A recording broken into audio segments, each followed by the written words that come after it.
Yo, what is up, guys? It is time for another episode of the Damage Per Second podcast, episode 99. 99! Dog, listen, 99 episodes. Next week's going to be an amazing show hosted by my homeboy Slow-Mo Backslap. But we are here. There is too much to go over. This might be a 9-hour podcast, but not really. But it's gonna be a great one. And we're gonna probably have to do something about the last scene in the intro because there is a new King's Fall raid that did release last week for Destiny, and My and God, it's we don't need to and guess change the what? And intro. guess what? It's 60 frames per second, and it looks so good and it's glorious. But as the person you just heard in the background, he doesn't need an introduction, but I'm gonna give him one anyway because he's freaking amazing. He's awesome. His name is Slow-Mo Backslap. What is going on, sir? How have you been, and what has been going on with you? Been frustrated, man. Oh, I I've can been, tell. I've been frustrated. I can't tell if it's a level of apathy towards certain topics, but I'm sick and tired of saying the same things over and over and over again. And now I'm just gonna, I now lack the tact I once had, if I had any, Mm. to say things nicely. So today is going to be a show where feelings might be hurt. Ooh. Ooh. Feelings might be hurt.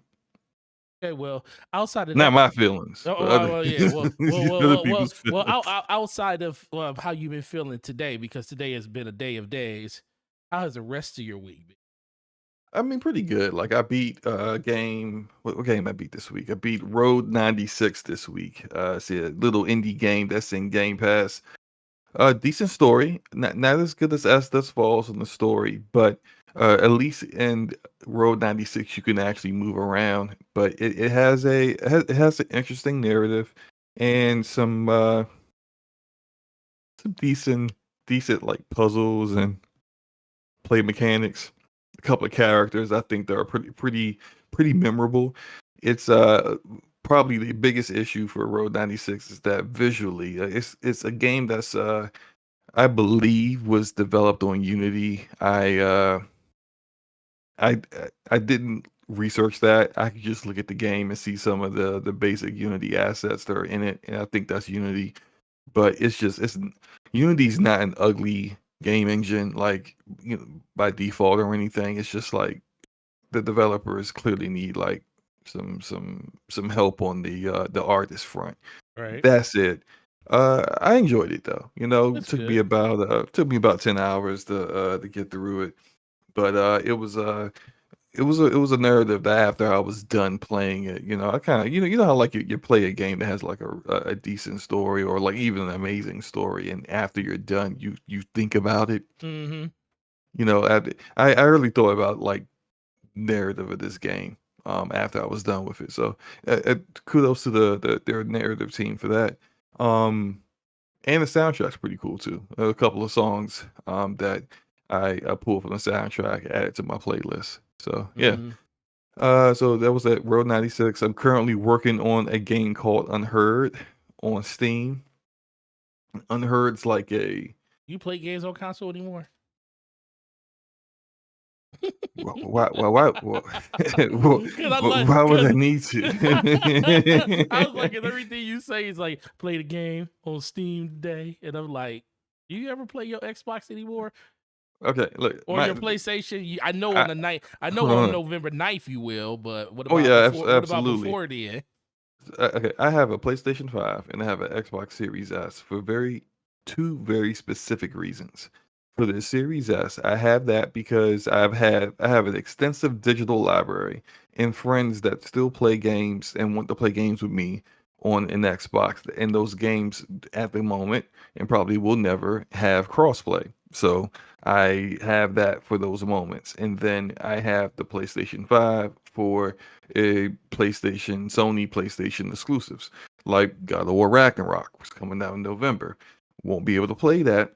Final Fantasy 16 won't be able to play that on PC. It will not at launch because I don't wait for brand new games, right? Right. That I'm interested in. When Final Fantasy 7 Rebirth comes out, which is probably going to be probably January, February of 2024. I'm not waiting for that either. Right. I'm gonna get it on PlayStation. So like that's just that's why I have those consoles. But I actually been thinking about probably because I mean I don't even stream those often. I'm thinking Mm-hmm. about pulling my capture card out of my PC, maybe getting like an external one whenever I do decide to stream something, moving my consoles into the bigger area in my basement out of my office, Mm-hmm. and then just upgrading my GPU to like a I don't know 3080 Ti or maybe probably the 4070 when those come out, Mm-hmm. so that I can get the full bandwidth and not be dual channeling my motherboard into my PCI E slots and be able to get more than 8 gigs of VRAM usage out of my GPU. So I'm Yeah. probably going to do that because I'm like I play those platforms so infrequently that like if I need to, if I'm going to go stream a game that's on console, I could just move it back into my office, Yeah. get connected to external capture card, probably 1080p 60, whatever, right? Mm-hmm. You can't really stream beyond that for some platforms anyway, like Twitch. And then just do it like that. I don't know. I'm kind of like thinking it over. But we'll see what happens when the new GPUs come out, because that might end up being I'm just not at the I don't I feel like well yeah I don't feel like building a new PC. I want to build a new PC and then make my current PC a streaming PC eventually. I just don't feel Mm. like doing that right now. So The dream to PC setup. right, yeah, that's definitely like in game for me eventually. But no, like Road 96, I'm playing the game called Unheard on PC. Unheard is very different, very basic. It's like top down perspective. But what Unheard does, we got a spell check emote in the No, chat. is it from? No, is that Taz? If Uh-huh. it's no, that means it's good. He usually will. He puts spell check if everything's good, so it's good. Go ahead Well, and find something. You ain't gonna find nothing. third topic, you got NetEase acquires Detroit Become developer. You missed a word. Yeah, I want Detroit to. Become Yeah, Human. I didn't want to. Extend it over. You don't know what Detroit become. Well, I guess some people probably would. But yeah, Slomo, it is Hmm. it's great to be here with you, man. Because I purposely knew you was going to be on fire. So the topic that you going to be like, I'm going to see how long you going to keep that anger for, because you got a ways to go and get to it. Yeah. It's kind of deep down I there. said I said I saw where you had it and I was like, oh man, I gotta wait till I get there. Yep, I Someone did on says, purpose. okay, so Dorian Gray said you have swear off instead of square off. Where you see that Where at? is that? Oh, the Battle of the UK, Xbox, PlayStation, and the CMA swear off Oh about yeah, there it Activision is. Swear Blizzard. off. There it is. Square off. Like, yeah. So look, we might as well just like for the audio listeners that they're gonna listen to this and not know what these topics are, just go through them real quick. Yeah, We yeah, got yes. Assassin's Creed Mirage leaked info. Yes, sir. Sony welcomes mobile developer Savage Games to the PlayStation family. NetEase acquires Detroit Become Human developer Quantic Dream. Sony and Tencent want a bigger piece of FromSoftware. Not just one, they actually got a bigger They piece. actually We'll got a get bigger into piece that. now. Did you say Halo? Did you say mismanagement?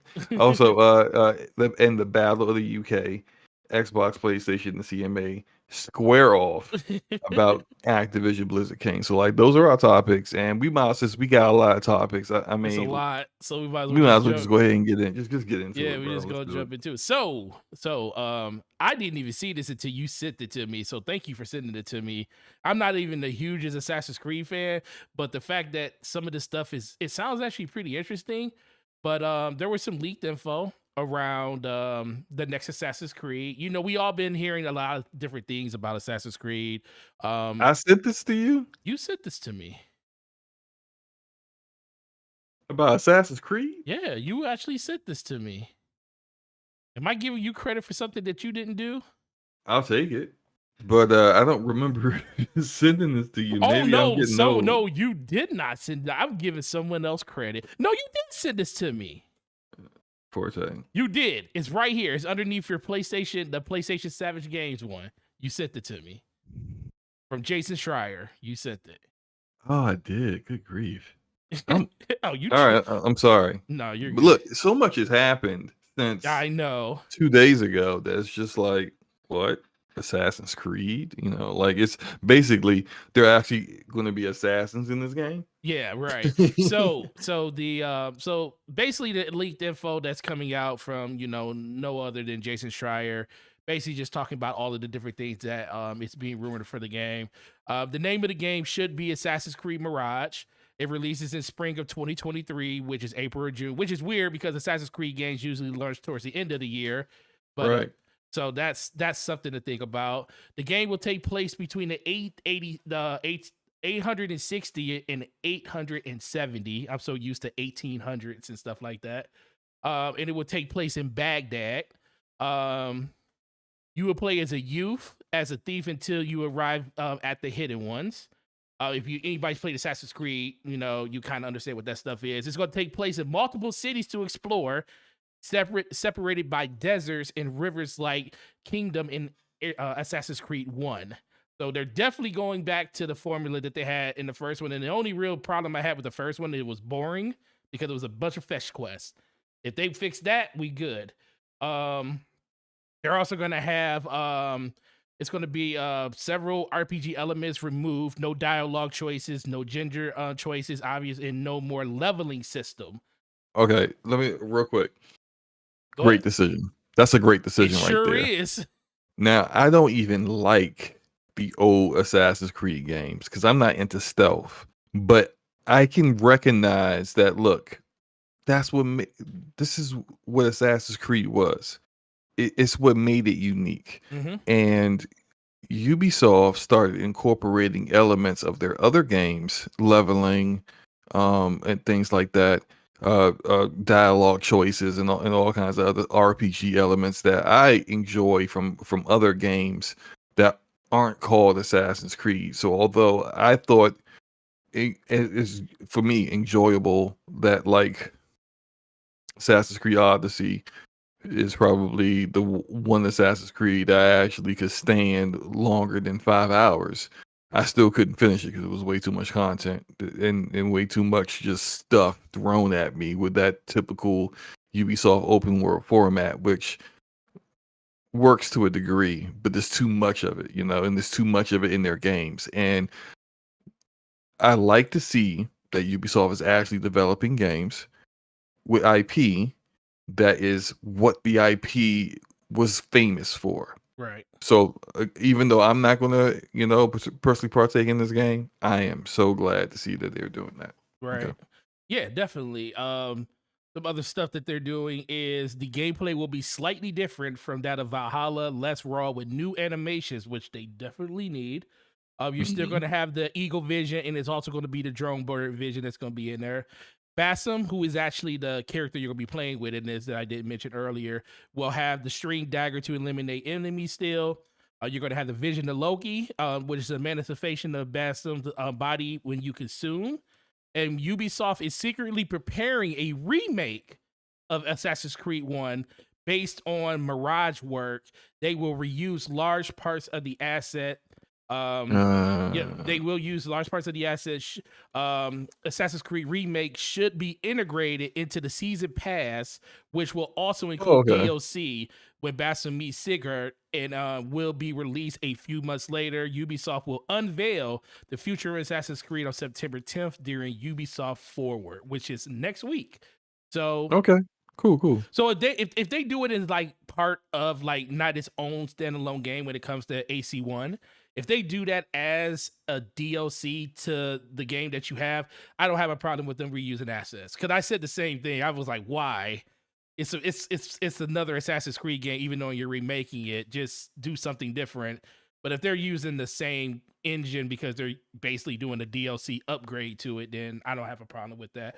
But I mean, Yeah. were you a big fan of the early No. Assassin's Creeds? Yeah. No. Like I said, I didn't. I don't like stealth games. So for me, it's like I tried the first Assassin's Creed and dropped it within an hour, and I didn't play any of the other ones, which I heard Assassin's Creed 2 was really good. And I don't know, I know like Black Flag people enjoy Black Flag, and I think I do own the one with the twins, Mm-hmm. like the last was it Rogue? Yeah. Yeah. But I've never played it. May actually no, I think I did play like 15 minutes of it. I just don't care for stealth games. It's just not for me.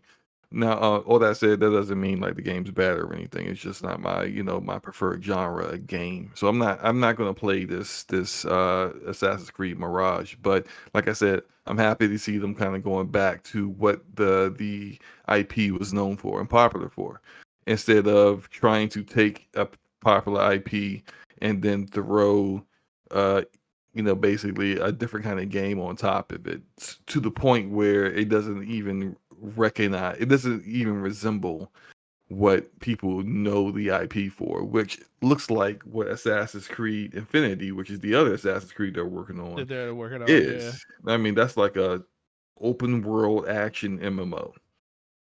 That's not what like that's nothing to do with the kind of game that the original trilogy of games were based after. So it's just that's the kind of stuff where I'm just like, yo, don't just make it a different game. Like, stop Right. trying to milk the IP, so that you can get more people to play a game that they really aren't all that interested in, just because they are fans of the previous games. I just don't like that. Right. I'm in the same boat. The biggest thing for me, it was the first one was so boring, and it was such it was I liked the direction they were going in, but the fetch questions got ridiculous. Like the things that you just did over and over and over and over again in that game just literally turned me off.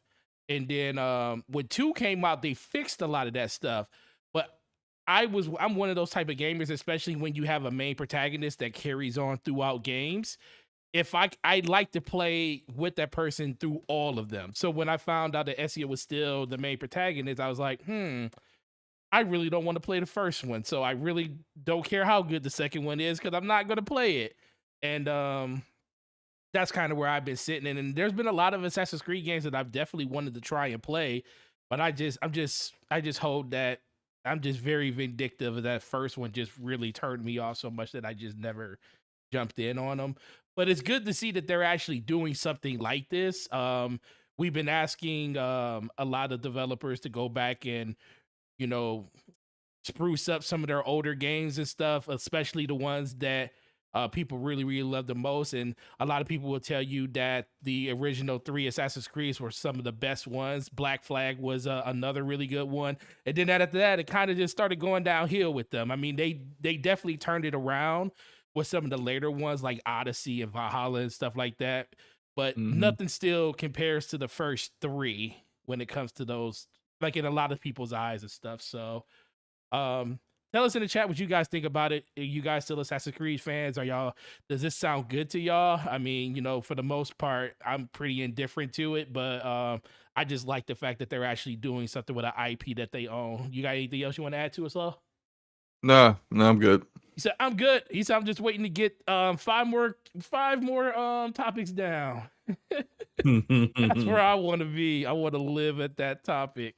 All right, so once again, Sony is in the news. They've been doing a lot of purchasing as of lately, and they just purchased mobile developer Savage Games and welcome them to the PlayStation family. This isn't just this. They've been making a lot of. They actually aren't new. They've been doing it for quite some time when it comes to mobile games and stuff. Um, but in general, Slomo, what do you think of the direction Sony's going in with purchasing mobile developers and stuff?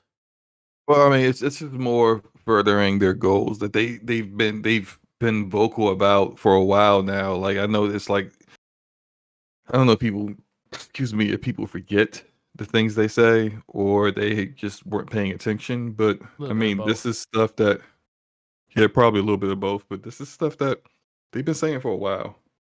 They're going to have a bigger presence in PC and a bigger presence in mobile because when you're already at the top in the console arena, um, Jim Ryan he answers to the higher leadership at Sony. He's not going to keep his job just by maintaining the amount of revenue that they earn on a quarterly basis and keeping the lead that they have against Nintendo and Microsoft. That's not enough to keep your job. Like you're not supposed to be a caretaker. You're supposed to be a leader and lead them into the future. I know a lot of like PlayStation fans don't like to hear that, but frankly, I don't even understand why they were upset. Honestly, like I hear the things they say, but like I don't get it because it's not like you're not getting the kind of content that you enjoy from PlayStation anyway. You're still getting that stuff. Right. It's just that now other people are getting that stuff as well as they're working on other games that will also provide different kind of content that you don't even care for. Right. Like a lot of these guys don't even know that PlayStation is already in mobile gaming. Yeah. They already do that. They already make mobile games.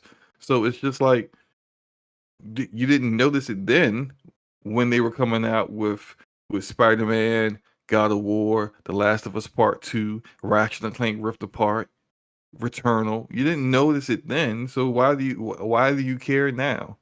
It's just weird to me. But all that said, like it's Savage is a studio of like I think 10 or a dozen people. Mm-hmm. They've never made a game before, but everyone there have worked on big mobile games in the past. Yep. So this is more kind of like a little bit like Haven Studios, a little bit like some of the other publishing deals that they are working with other studios on, new studios that have pedigree, but they've never done anything before. So it's a lot of potential there. And Yeah. I mean, that's all I can really more that I can say about it. It's just they're working on an action RPG, not RPG, but an action game. That's going to be for mobile. So there you go. Yeah. Like you said, the biggest thing is they've been doing this for quite some time when it comes to Sony. Mobile. I mean, they partner with people for mobile games and stuff before. They develop mobile games themselves before. It's just not a really huge part of their business structure when it came to Right. like But it sales. will be more. Oh, It's well, more. now Yeah. definitely because that's part of the initiative to get live service games out there. It doesn't just have to be on console or PC. I mean, the mobile platform is another place too. And I just keep hearing other people talking about like how this could like dilute the overall experience of what the PlayStation brand is doing. And I'm here to tell you that PlayStation's not just all about PlayStation anymore now. That kind of sailed when Jim Ryan and not Jim Ryan when Andrew House and Jack Churton and everybody left. Sean Layton. That was kind of the PlayStation centric heads of state for PlayStation at that time. And not saying it was a bad decision because that's still to be seen because a lot of stuff is still being thought out at that level. But PlayStation's moving in a different direction. I mean, they're still going to be that dominant console that people definitely want to have in their household and stuff like that. But they want to make more than just a little bit of money. They trying to get as much money as possible because they're they're motivated by a money motivated company now when it comes to the person at the head of it. So I think it's a good idea. It's a good thing. You can't hurt them. I mean, the more shots you take, the better chances you have at producing something. And every game that they produce has a chance of doing something. So I think this is a really, really good deal. But tell us in the chat what you guys think about that. Because I know a lot of people are real big PlayStation fans. And would you actually support a PlayStation game that is made to be predominantly on the mobile platform and not on your PlayStation 5 or 6 or 7, whatever system comes out at that time? So, Lomo, I have a question for you. Yo. How many sittings did it take you to beat that game that you were talking about earlier? Did you do it like in 2 days or something? Road 96. Yeah, you said it was like 10 hours, right? Yeah, a little under 10 hours. It Yeah. probably took me 3 play sessions total. Like, first one was maybe an hour, and then the second one was probably about 3 hours, and then I just went in on the last one for like, nearly 5 hours and finished it up. I just want to say salute to you because you a monster. I will never bet you a game ever again. I don't even want to know how many games are at the $5 5 hour or more mark. How many have you beat so far now? Are you like 22? I'm at 19. Oh, you're I'm at at 19 19. games. Luca's really But close to you. she was. Well, She was. she's Was she at like she's I 11? think she's about like 15 or something like that. But like once I saw that Luca was starting to, like approach, like I started looking in my rearview Deity mirror and stats. see somebody was coming. I was like, all right, well let me go ahead and just, switch gears. Let He me said put my foot on switch the gears. accelerator a little bit. I've been playing a lot of like live service games that like I do a lot of gaming, but it's games that don't necessarily, you can't say, well, I beat this game. Like, beat what? You're just doing the same content over and over again. Right. Road Company, Fortnite, that kind of stuff. But Yeah. I had to take a quick break and jump back into some games that were on the docket that I still hadn't beat. And yeah, but the thing is that what I find not pleasure in, but what I'm happy about is that like our little competition, which I knew from the start wasn't going to be much of a competition, but the fact that it got you and Luca to play more games this year, it seems yeah. to As much as I still play Destiny, I played more games this year than I have in the last 3. right. And Easily. I've been there before, where with Destiny 1, with Borderlands 2, with the Division 1, where you get addicted, just like caught up in just the looter shooter. Do Warframe as well for like a year, where you just get caught up in the looter shooter so much that the game has got its hooks in you, and you just don't care to play anything else. You just want to play that one game. Oh, I just want to, okay, I got my dailies done. That took me a couple hours. Now I'm gonna go work on my weeklies. Okay, I got that done. Let me do this quest to try to get this weapon. Now let me do this. Let me do that. Let me go into this mode. Oh, okay. What's this achievement? Extract this out of the dark zone 100 times in survival mode. Oh man, that's gonna take a long time. Okay, I did that finally. It's like next thing you know, you've missed out on all these games that have come out. Yeah. So it's Definitely and it's definitely a give and take when it comes to these games sometimes. and there's a literal difference in playing a game at launch when it's new to playing a game years later that you missed out. Like for example, like I can't play like not about to say Resident Red Dead Redemption. I can't play it really. The first one? Red Dead 1, yeah. It's a good game, but I get what you're saying on that one though. Yeah, it's I just can't get into it. And it was something that like I tried it and I played for a couple of hours when it first came out, but I was so stuck into Borderlands 2 that it was just Yeah, It's like I I said, can't. "Imma come back to this, Imma come back to this," and I never did. And by the time I really started to come back to it is back when, Xbox had, like, made it, like, 4K, locked 30 frames per second. Mm-hmm. They couldn't do nothing for the textures, but they increased the resolution and all that, and like, it looked fabulous, visually, so, frame rate was still, cheeks, but Cheeks. I tried to replay the game again before Red Dead 2 comes out, and I just said, I can't do it. Like I'm just it's different when because like I can play Chrono Trigger, I can play Knights of the Old Republic, I can play Jade Empire. Those games are ugly, like super ugly at this point, right? And that Red Dead 1 game looks better than those games. But I've got nostalgia when it comes to those games. I can put on my goggles and say the visuals ain't that bad because I love these characters. I love the story. I love this gameplay. I love everything about the game.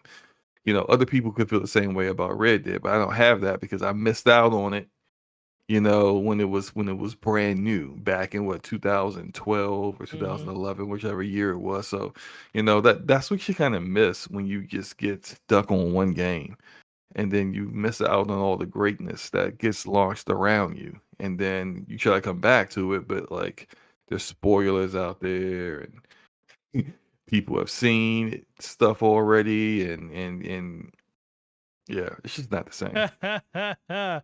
Gregor said Red Dead had slow mo doing farm work, trying to lasso that horse, and he called it quits. Oh man, how do you know? How do you? I was just like, what, man? Like, I think I had to like race someone around the farm. In Yeah, the beginning, yeah, you did. I remember that. I'm good, bro. I'd rather shoot some people in the face in Borderlands right now.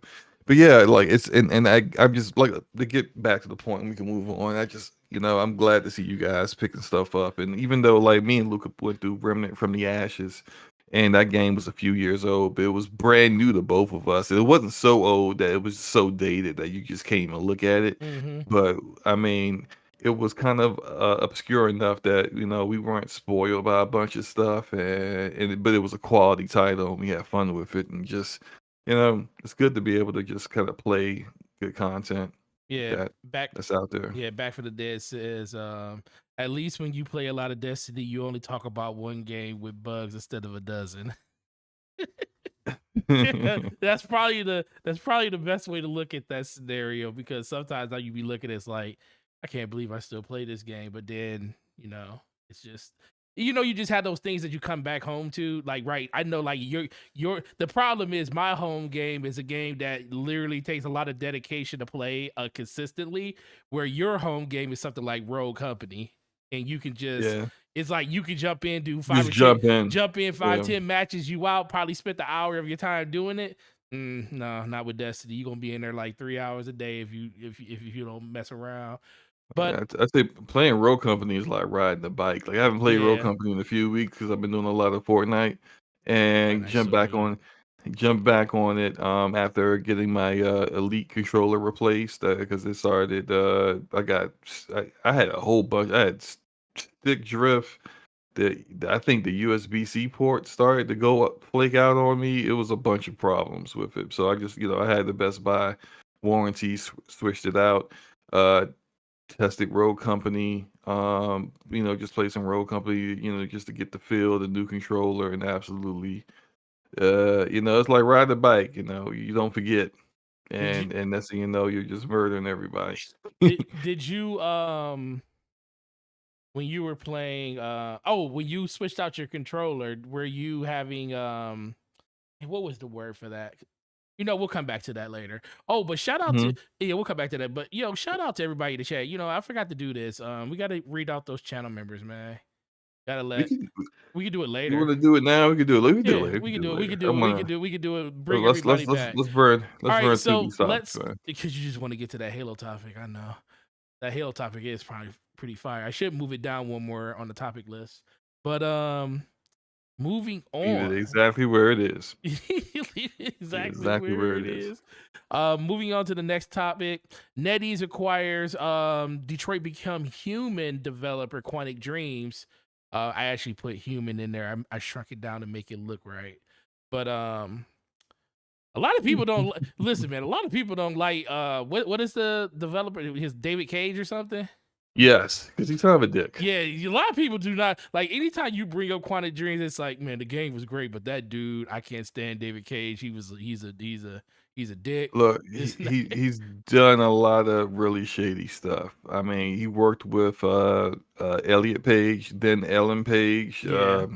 Then Ellen Page had some kind of clause in her contract where they could not keep any mocap to nude. Like, I don't know, I don't get it. Like, I think it was a mocap thing, but they weren't supposed to keep the character model of her nude or something. Yeah. And they still did anyway, and it was like uh passed around the office, that kind of thing. There was, and that was when she was the mocap actor back then. When Elliot was Ellen Page back then, and was the mocap actor for Beyond Two Souls. Mm-hmm. What else? There was a lot of which was exposed by like a former IT person for Quantic Dream, but a lot of like racist and sexist emails that a lot of them came from David Cage himself. That was sitting around the office and made people uncomfortable and stuff like that. So it's just like, yeah, he's kind of a dick, you Mm-hmm. know. So, of the games that they made so far, okay, so what do you think of the move just for NetEase in general? It seems like they've been doing a lot of stuff too. Not as much as like Embracer and a couple other studios. It's like Tencent, just like I said, Tencent earlier. Well, we haven't got to that subject, but what Tencent is doing with Sony. But why do you think, or what do you think about these other outside entities that's normally not a part of the gaming scene when it comes to what we perceive it of? What do you think of these companies coming in and picking up these developers? Well, NetEase They have a operate lot of a stuff. lot like, yeah, they operate a lot like Tencent, where well, if you're an independent developer and you falling on some hard financial times, they be like, hey, Need a bag? you need some help? You need some help? We Right. got you. Look here. Here's a loan, and pay us back, and then we're good. And then because your business strategy doesn't change, and you're not able to pay them back, and they're like, oh, you missed a payment, but look, we can work this out. How about this? You give us 5% of the company, Mm-hmm. and we're square. Okay, sounds good. Great. And because you still haven't changed your business philosophy, you still need financial help. And so then you go back to NetEase slash Tencent again, and it's, man, it's looking bad. We want to give you more money, but last time you couldn't pay us back. So how about this, right? You give us 25% of the company, and we'll fund this expansion you're trying to do. We'll fund this game, whatever. Next thing you know, they own you. Yep. And we've seen this happen multiple times with developers in the past. And this is no different. I think the one difference with NetEase is they seem to be a bit more hands off than Tencent is in regards to the developers that they own. And that was something that Quantic Dream said in regards to their statement about being fully acquired. So, like, I kind of saw the writing on the wall here. I think it may have been a year ago or 2 years ago, where it was announced that NetEase had purchased a small ownership in Quantic Dream, and I'm just like, oh, here we go. Give it a year or two, they're gonna fully own them, and here we are. It's fully done now. Like I said, the difference is that like NetEase seems to be like they'll own the company, but they're not really trying to direct it, and that makes sense when you own like a gazillion companies. Like who's trying to micromanage all of that stuff?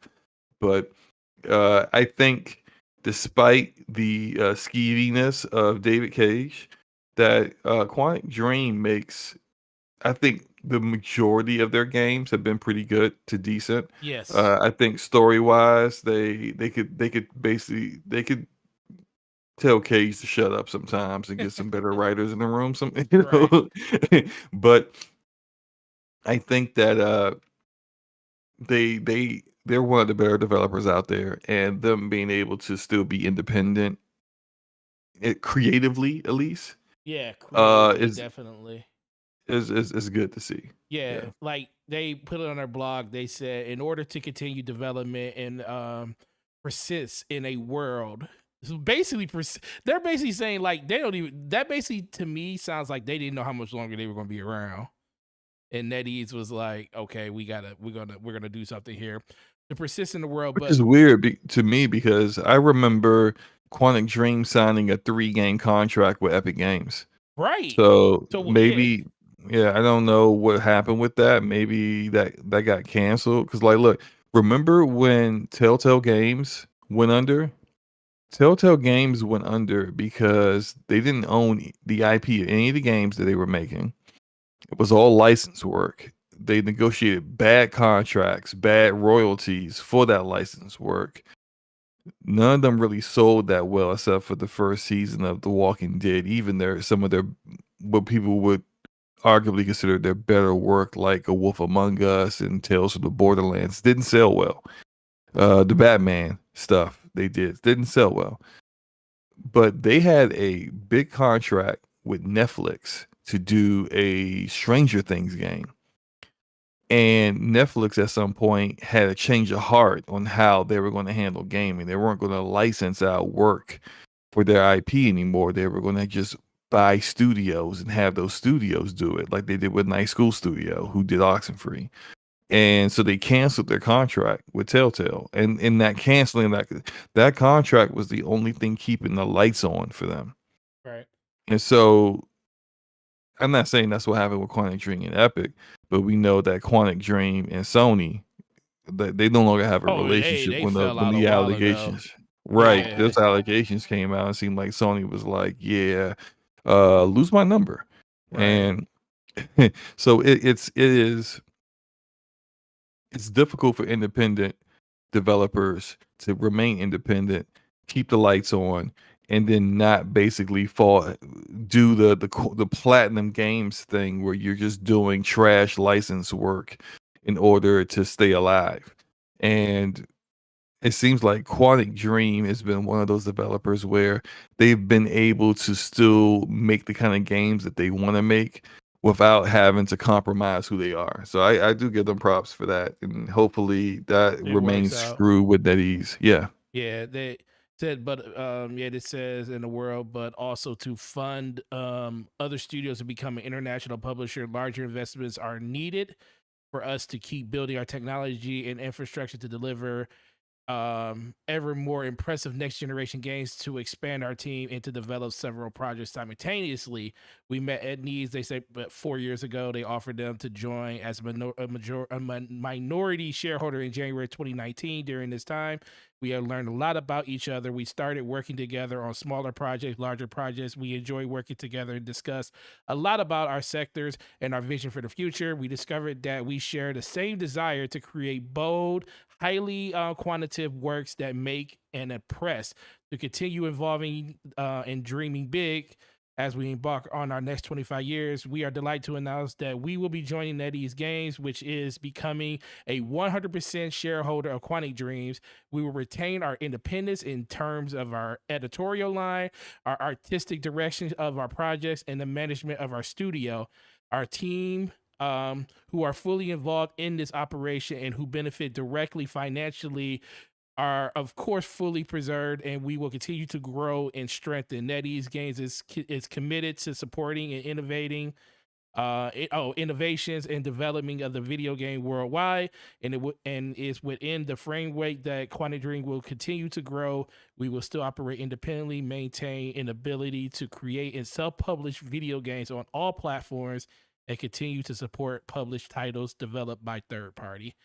So it's, yeah, they, like you said, the biggest thing to finish it out, it's the biggest thing with NetEase. They just want to own you and just That's it. As long as you're not losing money for them, they're pretty much good with you because they just want to collect a check at the end of the day, and they're just going to give you the finances to be able to help you maintain that stuff. And they've been, like you said, since 2019. So good luck to them. I'm glad that if they were on hard times, this definitely will help them. But the biggest thing for them, they just got to get some games out there that people just want to enjoy. Like I said, I think ever since it wasn't, what was the game after Detroit Become Human? That's the last game No, what they was the made. one before that? I mean, what was the one before The that? one before that was Beyond Two Souls. Beyond Two Souls. The one before that was Heavy Was Rain. Heavy Rain.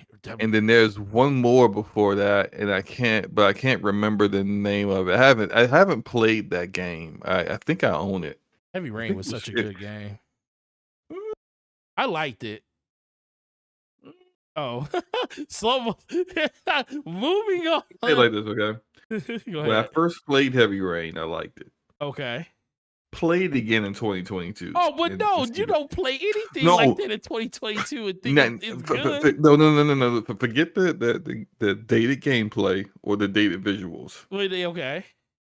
The story. Oh, it probably makes no sense now. It makes no Oh, sense. I remember the story. Fahrenheit. That's it. Arcade. Thank you, Arcade. Oh, It's Fahrenheit. They did make Fahrenheit. Fahrenheit something. It's not just Fahrenheit. It's Fahrenheit something. I can't remember, but I haven't played that. But that was like I think that was their very first game. But no, go back and play Heavy Rain. First of all, Jason. Like the voice acting can be cringe at times, Yeah. but it's not just the voice; it's the story that's just like this is nonsensical. Like the leap in logic you have to go to think that this was, it's plus some of that David Cage creepiness is there. It is there. With the reporter? Yep. Yeah. This Oh, it was just called Fahrenheit. It was? Yeah, just Fahrenheit. Oh, okay. I don't know why I thought it was like Fahrenheit Rising or some crap like that. That's I don't right. know. It seems like they made more games than that. They published a couple of games. They only made They take a very long time Yeah, to make games. they only made 6 games total. Well, they made 5 total. They're working on the 6th one, which is the Star Wars Eclipse. Yeah. Which is the one Which they're working on now. yeah, I think they take a really long time to make games. I think Detroit become like if you look at the gaps in time between the launches of the games that were exclusive to PlayStation, like it's plenty of the other developers are dropping games before they finally get to drop theirs. But I do think their engine's amazing. Like you look at Detroit Become Human is beautiful. It's a beautiful looking game, bro. It's one Yep. of it was one of the best looking PlayStation 4 games for a while. Yep. It definitely was. All right, moving on to the next Sony topic. Let's talk about Tencent and Sony and getting that bigger piece of pie from FromSoftware. At the moment, I have it right here actually. At the moment, FromSoftware still is so Sony owns like 14.7% of FromSoftware, and then Tencent owns like 15.9, which it comes up to like 30, like close to 31%.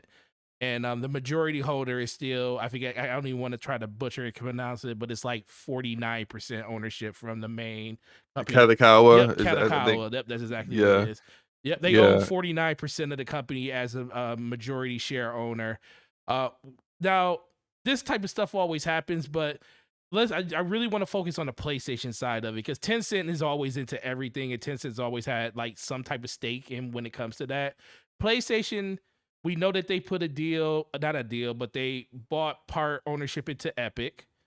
We see that they're doing this with FromSoft when it comes to that. Why do you think they're aligning themselves, like financially wise, like investing in these companies the way that they are and not just outright trying to purchase them?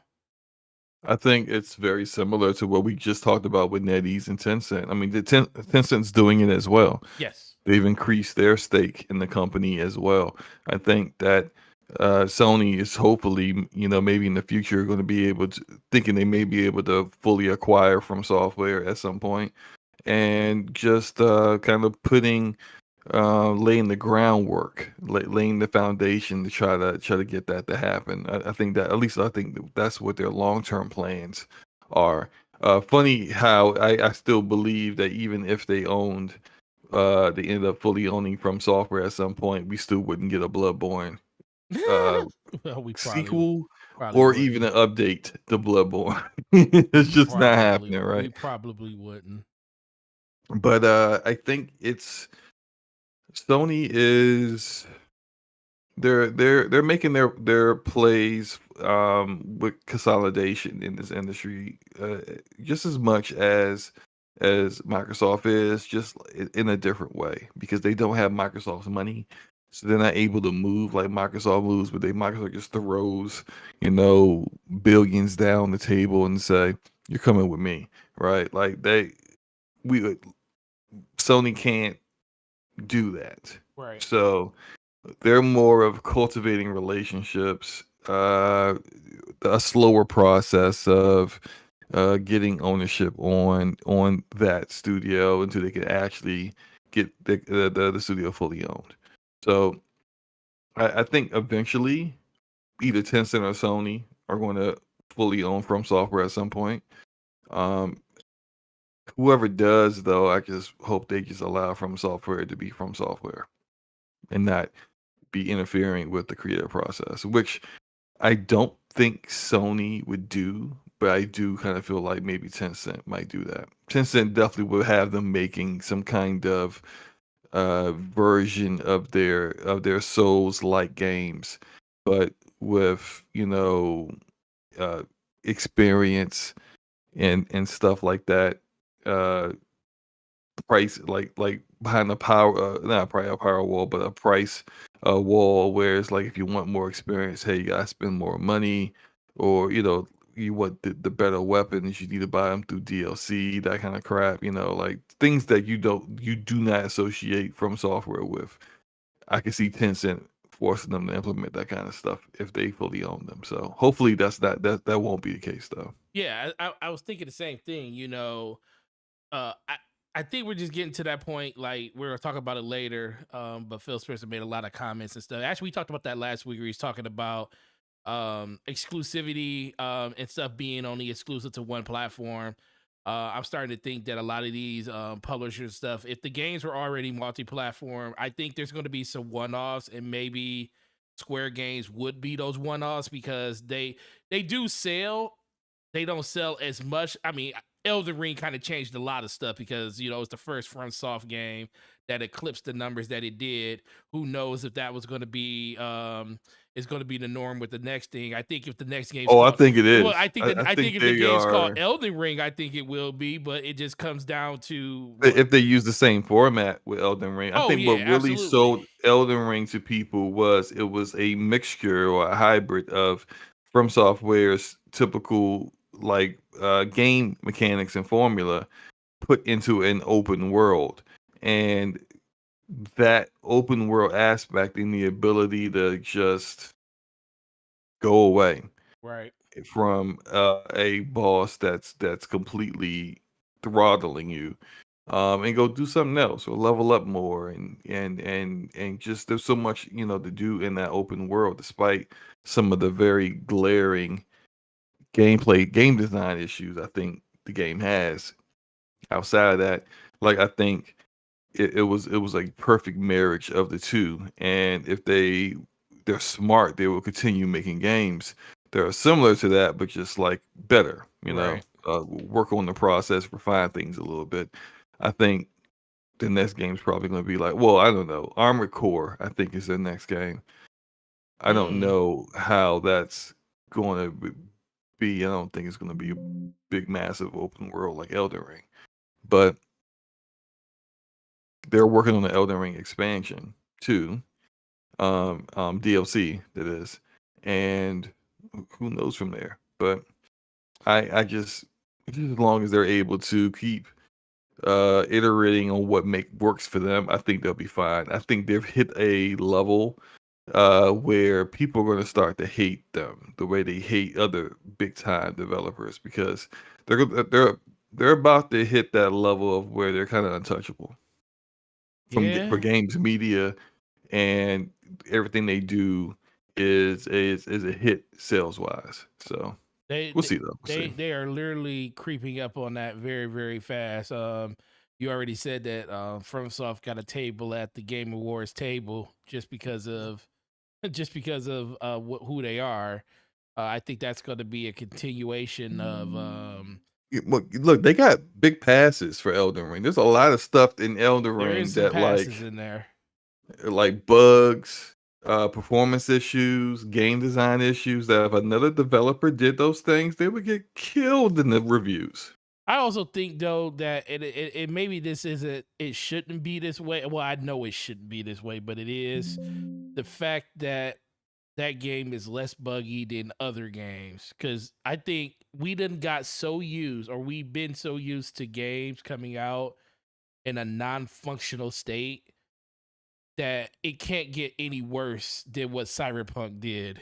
And the fact that these games work and they actually don't have as many issues or game breaking issues, I think it literally, like, a person plays in and say, "Oh my god, this is great." It's like they almost forgot what a game that didn't have bugs felt like. So they're benefiting from that, and it's unfortunate. But that's just kind of the rare case of what's going on with just today's games and today's gamers. You're only as good as the things that just happened to you, or and that's just kind of just been the scenario when it comes to these games as of late. But Elden Ring is, I mean, this is the best time to buy. The stock is it definitely trended up, but it hasn't trended up to these astronomical numbers where it's like, yo, that stock is really overvalued. But can you really say that when they just released one of the, probably their magna opus of their company's career? And all they can do is go up from there. I mean, they can fall, but I think a lot of people have found themselves loving that genre. And that's something that nobody thought would ever probably be a thing, because we didn't know how approachable that genre could ever be. And now that we actually see that there's a process in place that they actually fostered, and they got people like you to say their games were janky. Then the next day, Slumbo's playing. He got the most game. That game is the game that you played the most this year, isn't it? I mean, not the year, but have you put Probably, more time in any other game? probably Fortnite and Road Company. I probably put more time in.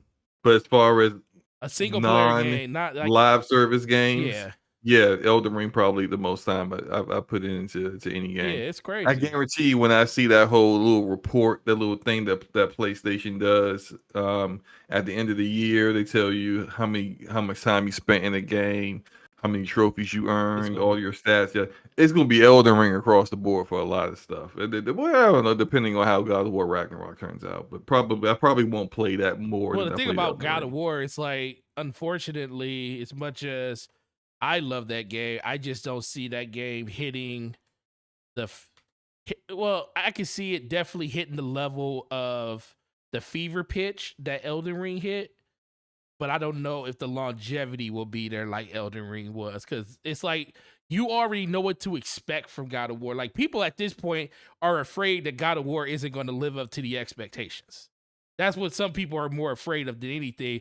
Where Elden Ring, there was no expectation. Yeah, there was expectation from the Souls fans, but for the most part, the expectations were like not even in line with anything. People were just like, yo, this is a good game. My friends are talking about it. Let me go try it. Now, the next game, oh, that's off the charts. Expectations are going to be unrealistic for the next game, and it's going to be, I really truly want to see how they're going to do it. And I think the DLC that they're I think working they on can for do it. next year, I know I think they could do it too. But I think the DLC next year is going to be a really, really good launching point for where we see them go with whatever the next version of their Souls game. If it's not an Elden Ring 2 or something, I think the next DLC that they have slated for next year is going to be a good tell of what they're going to do with the games going forward. Yeah. Yep. Yeah, I also think that, like, I mean, the expectations for Elden Ring were through the roof as well. Like, there's a lot of hype for that game. And I think about the Video Game Awards, it was voted like most anticipated game of this year and stuff like that. And There was a ton of hype for this game, and they, despite the issues, it lived up to Oh, it expectations lived by up to far. yeah, Like, it definitely did yeah, that. it's still my game of the year as far as I'm concerned as of now. Like, there's been nothing else that's come out this year that I think has really come close, at least to me. This is all subjective, opinionated stuff, so whatever, right?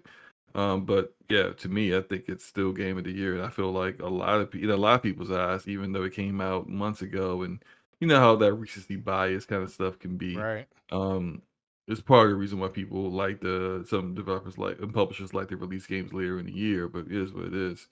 I think it was so good that like people are enjoying other games and still saying, that better than Elden Ring though.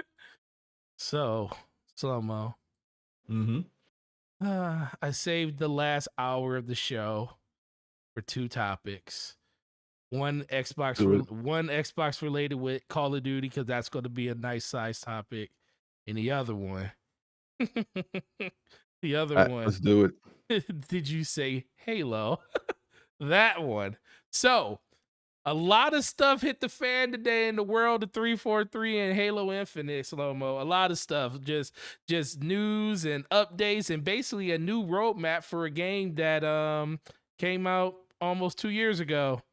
And What? it was almost two. No, sorry.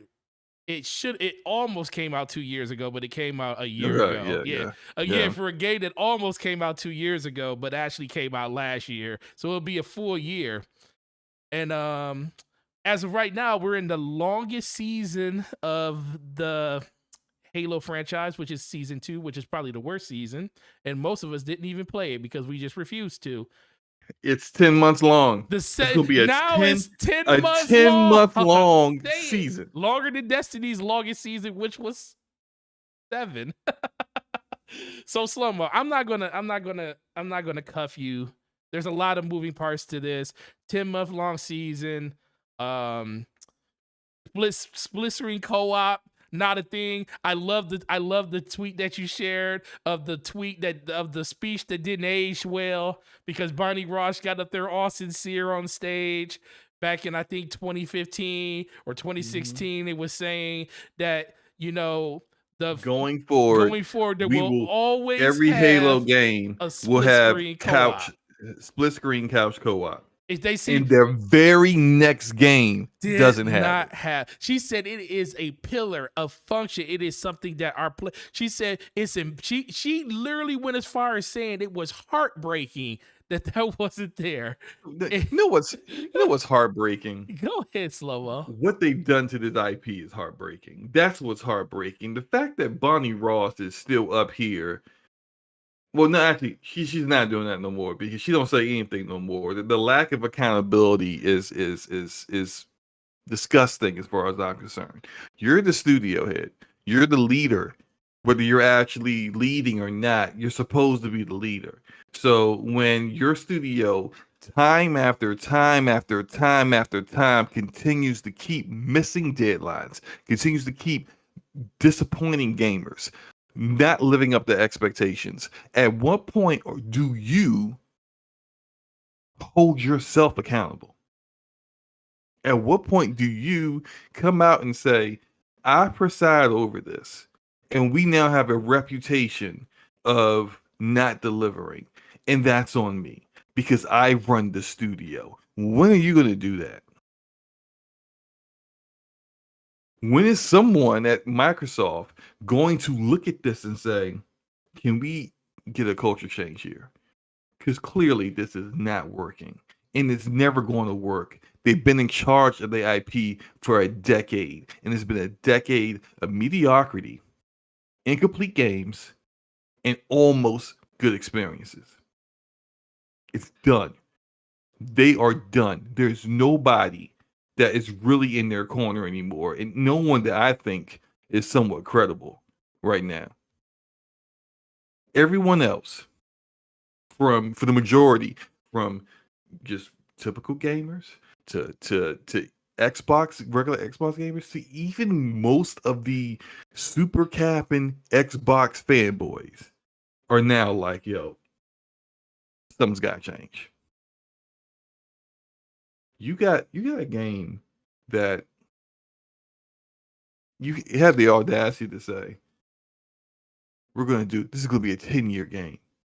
Every single freaking time a developer comes out and says this is going to be a 10-year game, it is a disaster at launch. Every single freaking time. X. Bungie with Destiny said it at one point. They did. They ain't on that energy no more. They don't talk that crap no more. BioWare said it with Anthem. That game's been dead. Why even say that out your mouth?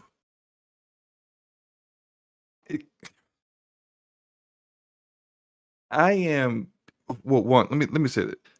Everything they showed today, I was told by multiple people yesterday. And then some more additional information got confirmed to me to stuff that I was told in confidence months ago about the internal workings at 343 was more confirmed today. Look, this is all I'm gonna say about that. Pay attention to when you see developers saying, "Today's my last day at 343." Because you're going to be seeing a whole lot more people saying, "Today is my last day at 343" in the future. Just to let you know, like it's not going to be an uncommon tweet on the internet. And it's unfortunate because I don't like to see people lose their jobs. But if you're not delivering on expectations, and if the people who are in charge, who are now trying to change the culture of the studio, even though they're not fully in control, don't think you're on board, then hey, good luck out there.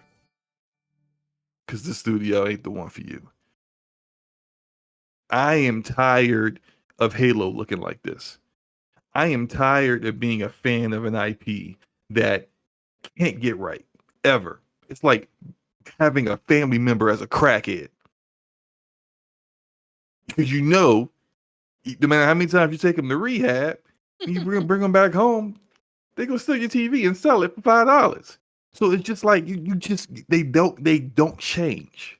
So get rid of the people who are in charge of the dysfunction. It's really not that difficult. And but before we get to the super chat, because I want to get this out. Yeah, get it out. Because you've been holding it. There's an argument I saw today from the people who are still defending this foolishness, this circus. There are people still defending it, saying, "Oh well, look, this is their first time doing a live service game." Big freaking deal. It's their first time doing a live service game. Let's talk about some other companies who was their first time doing a live service game and talk about how much content they came out with. Bungie is one of them. With the gameplay you're showing right now. Destiny 1, first time doing a live service game. Bare bones PvP, bare bones campaign. How many expansions did Destiny 1 come out with in the first year? Forte? 3. 3 expansions in a year. We got 1 extra season, 2 new maps on Halo Infinite, in a couple of modes. No co-op for campaign. No Forge. Here's another one. The Division. The Division 1. You want to know what Massive Entertainment made before The Division? They used to make party games for Ubisoft. Yeah. Party games. Nothing like a looter shooter. Oh, but Bungie, but 343 is working with a brand new engine with Slipspace. Oh, well, Massive Entertainment have a brand new engine with The Division called Snowdrop. Brand new. Not used in any game ever before engine. First year. the Division 1. 4 expansions. 4 expansions in 1 year. And 3 incursions that are like mini raids. 3 of them. Yeah, 3. A ton of content in 1 year. Brand new developer to this kind of thing. They used to make party games. Look at them now. Warframe, Digital Extreme. They drop an expansion once a year with half the staff that 343 has. Gregor just said that Destiny 1 beta, the beta, had PvP, co-op, 2 different destinations, and a strike. Almost more content than Halo Infinite already, just off the beta. Off the beta. Just off the freaking beta. I don't want to hear any more excuses for 343. I don't want to hear these lame excuses from people who don't play any other games, don't know what they're talking about, and have the audacity to talk about what other live service games don't do this. Well, name some. Name a live service game that didn't do it right, that was this bad at it. Yes, there's some bad live service games out there. This is the worst live service game that's out there. So name another one that started out worse than this. I'll wait. I'm sick of the cap.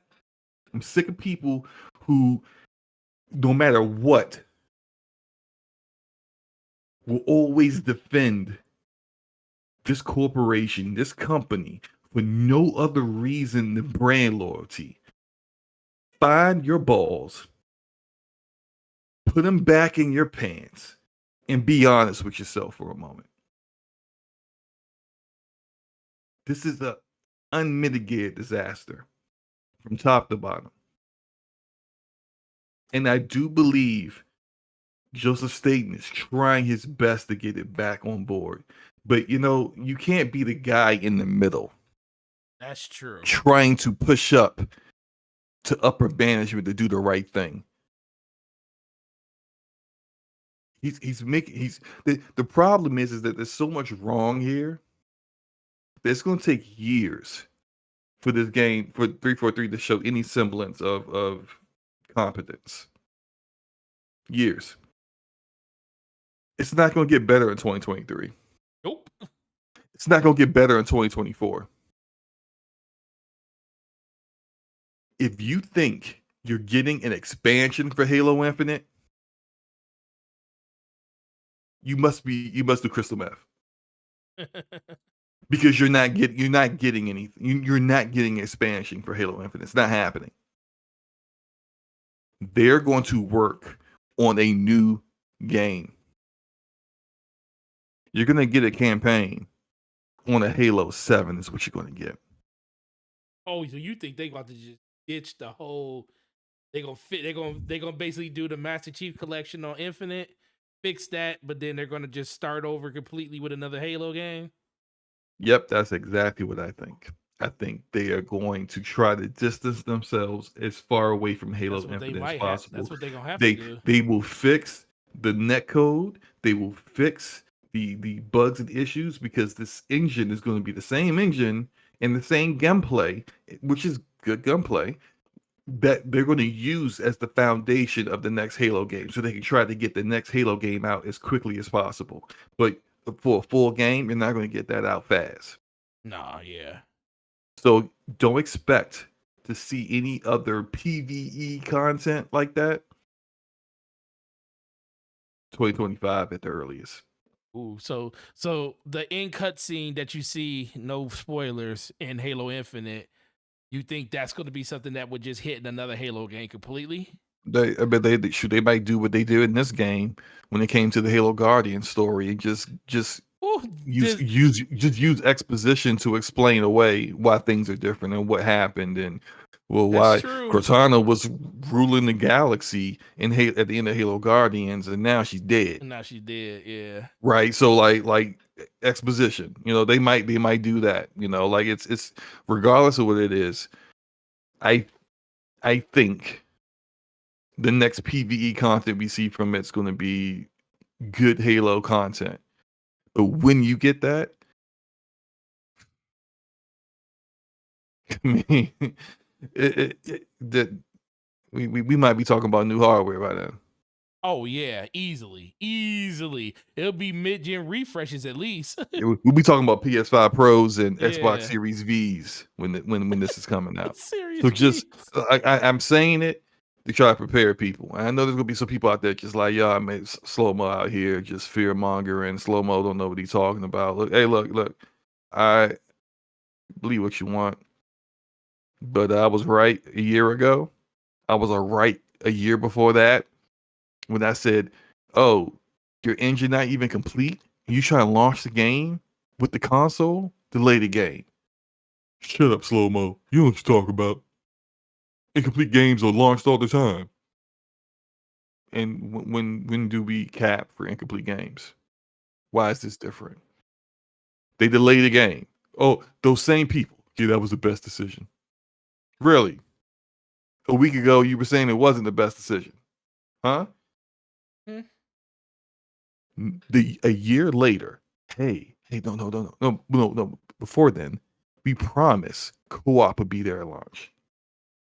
A year later, we can't do co-op at launch. Delay the game, I said.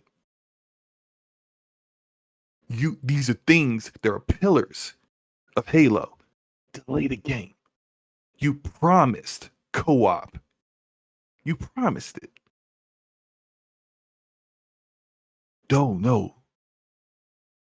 Slow-mo only based upon what I see with Xbox achievements, only 5.64% of people have gone up to chapter 5 in campaign co-op. Therefore, that's not enough people to delay the game. If they can't get the basics right, how are they ready to launch the game?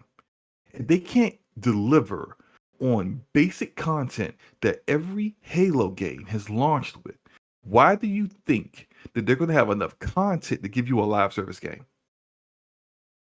To do new things. They can't even do the basics of the old stuff. And now here we are. Here we are. Once again, here we are. My friends, I brought, you know what? It's funny. I'm going to bring this up again because this is the last time I'm going to bring it up, right? I've talked about my friends who I've been playing games with since I was in high school. And we have been playing Halo for forever. We used to go up all night playing Halo Combat Evolved, split screen, system linking Xboxes together, up all night, drinking beers, playing Hang 'em High,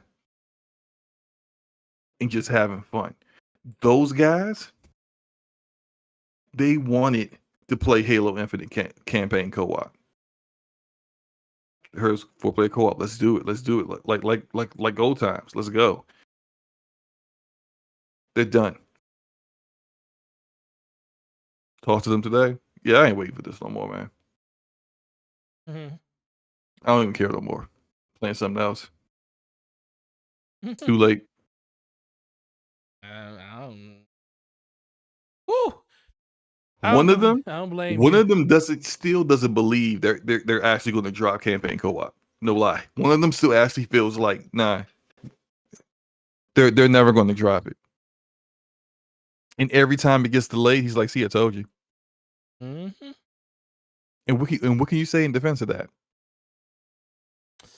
They wouldn't lie to us. They've been lying to us the whole time. Exactly. The whole time. Not even part of the time. The whole time. Literally. I mean, like, dismantle the entire studio. I don't care. Like, look, get rid of it. Get rid of the people that are involved in it. Get someone else in it. Acquire certain affinity. Make them the lead developer. I don't know. Do something, but do something to change this because I'm sick and tired of this feeling. This because it's becoming apathy where I just don't care anymore. Right. And I don't want to not care about Halo. But it's getting there for me. Yeah. So Yeah, no, I'm done. I'm sorry. no, I've been going on for a minute, but I'm no, done. that's what I said. We was waiting to get to two topics from the bottom. No, you want to know the honest to God truth, Slow-Mo? I'm not even mad at this. I don't even know how I feel about this, honestly. I mean, I've been saying this for literally a year and a half. You know, the moment they delayed the game, and that was the funny thing. People were talking about when they delayed the game, they were saying, you know, oh, it'll come out next year. And I was like, it shouldn't come out next year. I said the things that everybody's complaining about and all the stuff that they saw in the gameplay footage that Microsoft showed you, everybody had a problem with it. And I said the stuff, if you wanted this to be better, they need longer than a year. They need probably a couple of years. And that was before we knew all the information on everything else that was going on in the game that we didn't have previous knowledge of at the time. So just looking at this from the Halo's perspective, the gameplay that you see on the screen right now, Destiny, the reason I play it is because Halo has been a shell of itself since 2013. I mean, since 2013. Ever since Master Chief Collection came out in 2014, that was supposed to be the bridge to keep me, I'm only talking about me right now, in Halo. Because I was ready to just continue my love with the franchise. And I still love Halo. Let's not get it twisted. But I just don't love what they did to it. I don't love that it feels like the passion, the envy that game used to have from people is just non-existent now. It's like Microsoft, and we know they care about it, but do they really care about it? Like, there's a difference between this is my baby and then this is like my everything. Two things can be true. And the biggest thing with Microsoft at this point, it just seems like, do you care? I mean, I think you care, but the perception of everything comes off as a person that loves the franchise and a person that roots for the Master Chief and roots for these stories with Atriox and stuff to finally come to reality. You know, these are all things that we want, but it just seems like that is such a far-fetched idea right now because we don't even have the base essential things in the game. Like, I keep hearing all these great things about Forge. You know, I haven't looked at Forge. People keep saying, no, you need to go look at the Forge videos. It's really cool, the stuff they're doing. Exactly. Exactly. Can I get into it right now? Exactly. No, then I'm not going to do it. By the Exactly. way, I told y'all back in June that I wasn't playing Halo until they had new management in charge. I still haven't played Halo since, and I'm not going to. Right. So like, I don't care what people who don't work at 343 is doing in Forge. Maybe they should hire them so they can make some maps in this daggone game, some official maps right that actually work. Shout out to Rodimus in the chat saying we crying over spilled milk. Oh, speaking of which, even though Rodimus was one of the people that was like, don't delay the game. Rodimus, was the last time you played Halo? Exactly. I do want to get it. Bulk. Shout out to Bulk with the $10 super chat. I almost forgot about it. Slow-Mo on Bonnie Ross. You're 100% right. As a Halo fan, I'm hurt with the state of the franchise, and you ain't alone, man. And I listen. And Rodimus, I get it. Rodimus, I get how you feel. I get that you feel that everybody is ganging up on your favorite child right now. I get it. But they need to be ganged up on. They deserve it. They deserve it and more. But I also want to ask you, I also want to ask anybody else that wants to support this, aren't you tired of always having to, answer questions? Because it seems like the people that talk about this feel like they work for 343 and they feel like they have to be they have to answer questions for them, or they have to be like that white and shiny armor that basically says it's going to be okay, just move on and play something else. Okay, that's great and all, but this is the flagship franchise for Xbox. This is the game that everybody bought for the most part. Most people bought an Xbox to play Halo. Now, that may not be the case of why you buy it now, because there's so many different reasons to own an Xbox when it comes to like online play and other games like Forza and Gears of War. And then just the acquisitions of all the stuff they popped up over the last couple of years. There's reasons to have one. We just haven't seen them come to fruition as of yet. And that's the same thing with Halo. The promise of a game that everybody loved. That's just like, think about it. That's like Nintendo saying, we're not going to do anything with Mario. That'd be insane. That's like, we're not going to give you a Mario. We're going to do Mario Kart and not even do anything with it. You know, we're going to disrespect it to that degree. And some people probably feel like that's asinine because, well, no, they actually did give us a game. The campaign was actually really good. The gunplay is really good. But that can only take you so far. It can only take you so far. You know, you're doing the same thing. I haven't booted up the campaign since I beat it.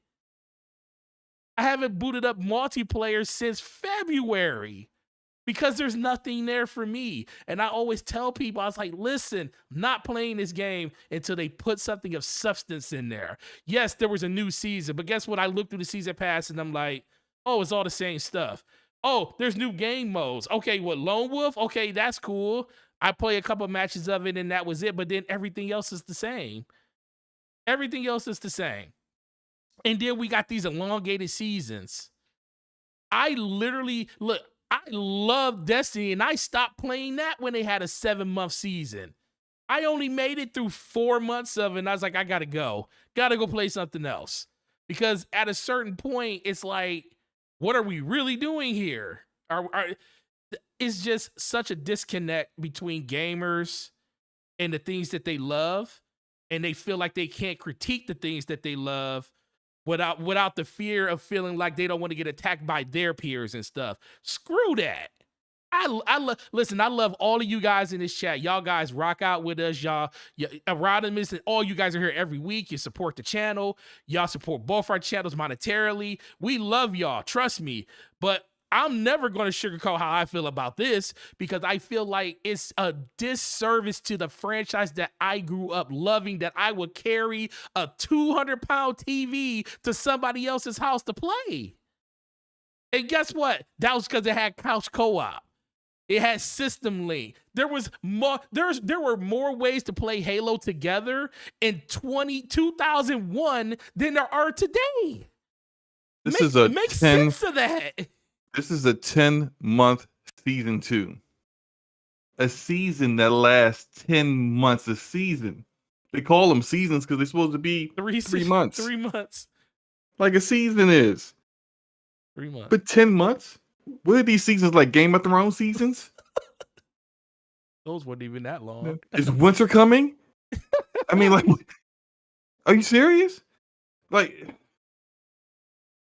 and you know what? Even let me really like sober you guys to this even further. Even what they showed us in the timeline they gave us today. Did you see the writing in the corner? Subject to change. Subject to change. Yeah, I saw. Yeah, they had on there. They even talked about the seasons being a 3-month season, started with season 3. And I saw the subject. And Rand even said, he was like, "Yeah, you saw it supposed to be a 3-month season, starting with season 3." I said, "But did you also see that is subject to change?" So they're out here telling you that, oh, it could be a 3-month season, but they're not willing to commit to it without giving you some type of flavor text that says otherwise. I don't get it. Don't get it. Don't get it. Won't get it. And once again, I'm back to my original premise that Halo, they just need to stop talking about it.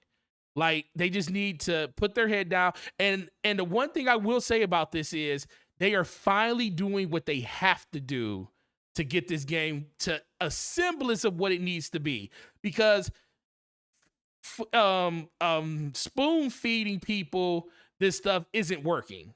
It's not going to work because there's too much stuff that needs to be done in succession to get this game to be where it's actually in a playable state where people are going to be truly, truly happy with it.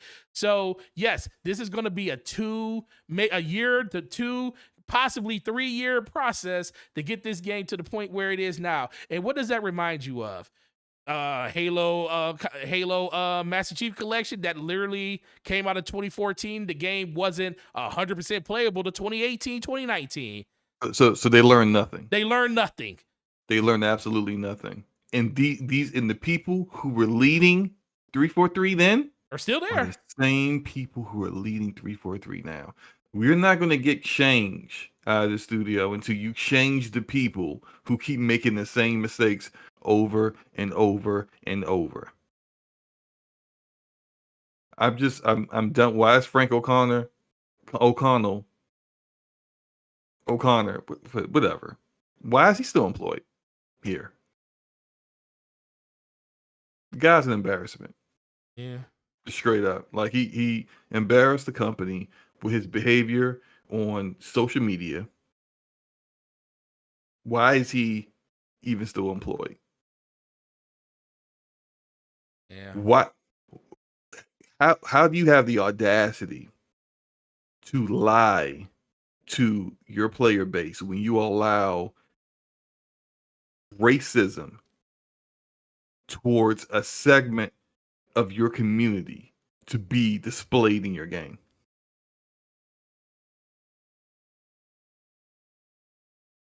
You lied about how it happened. Who are you protecting? Your reputation? Your reputation's trash.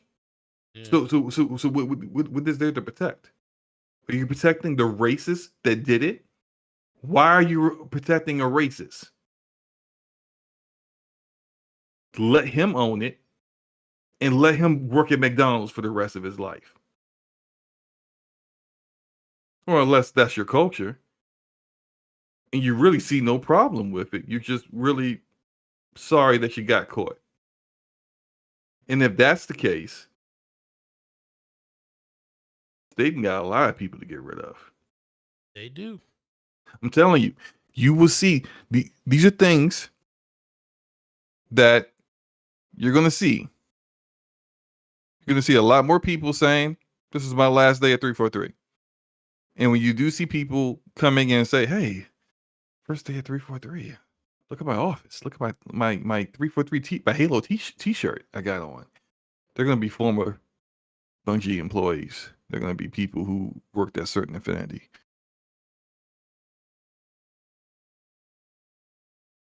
Yeah.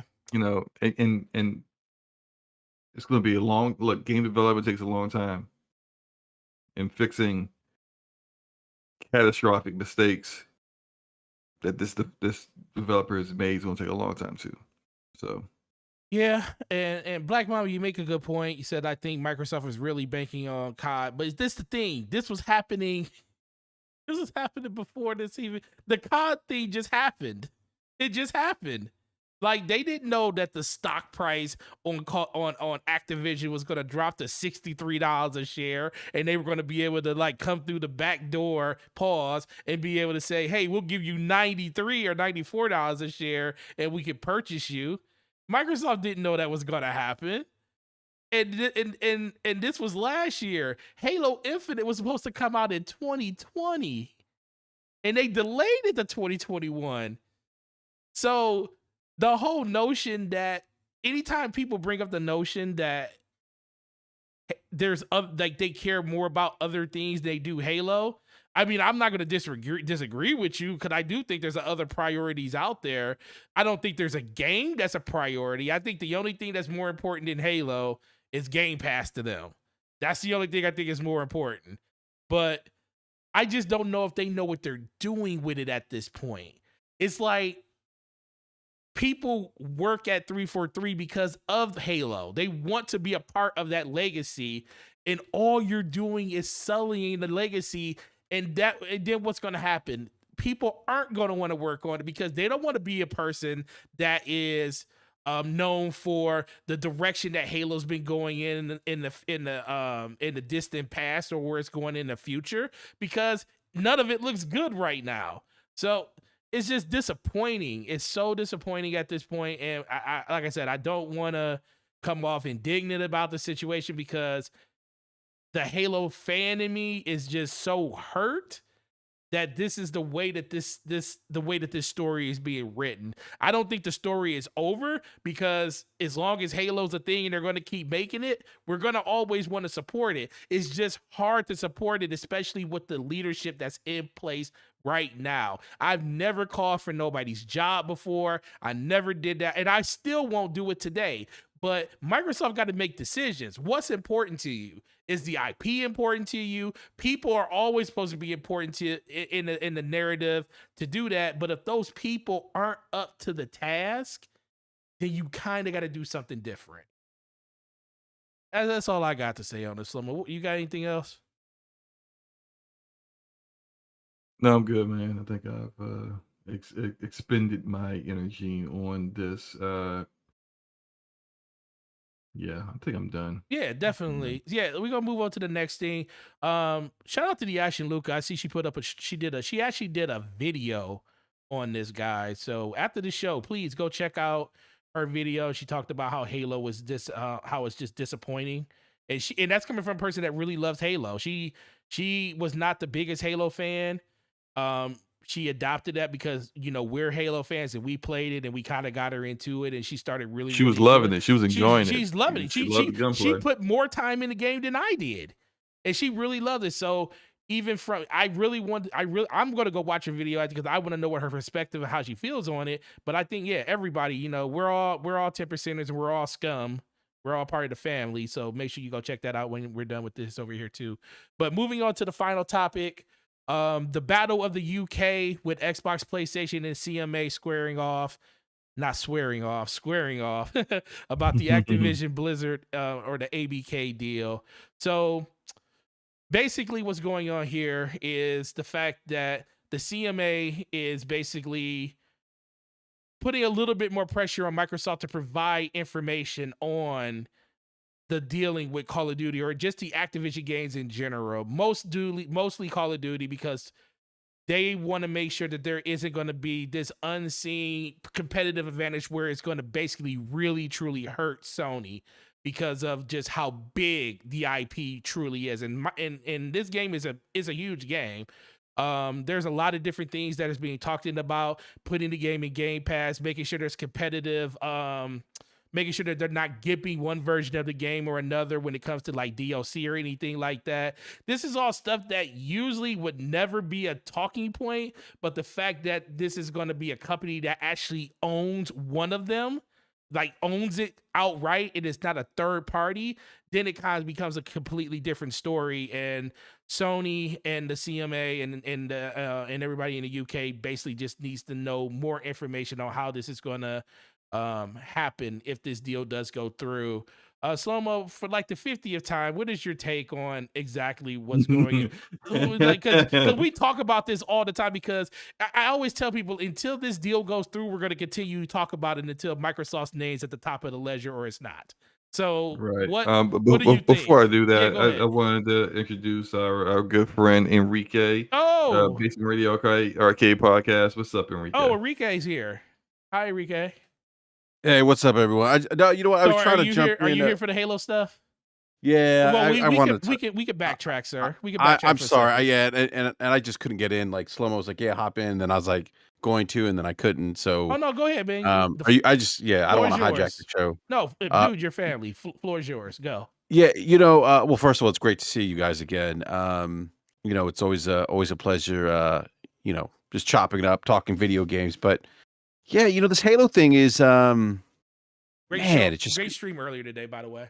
Oh, thank you. No, I appreciate it. Thank you for jumping in too, Forte. I appreciate that, man. No, it was, it was nice having Word on because I've known Warrior for a long time, and he's a big Halo fan. Just loves the campaign.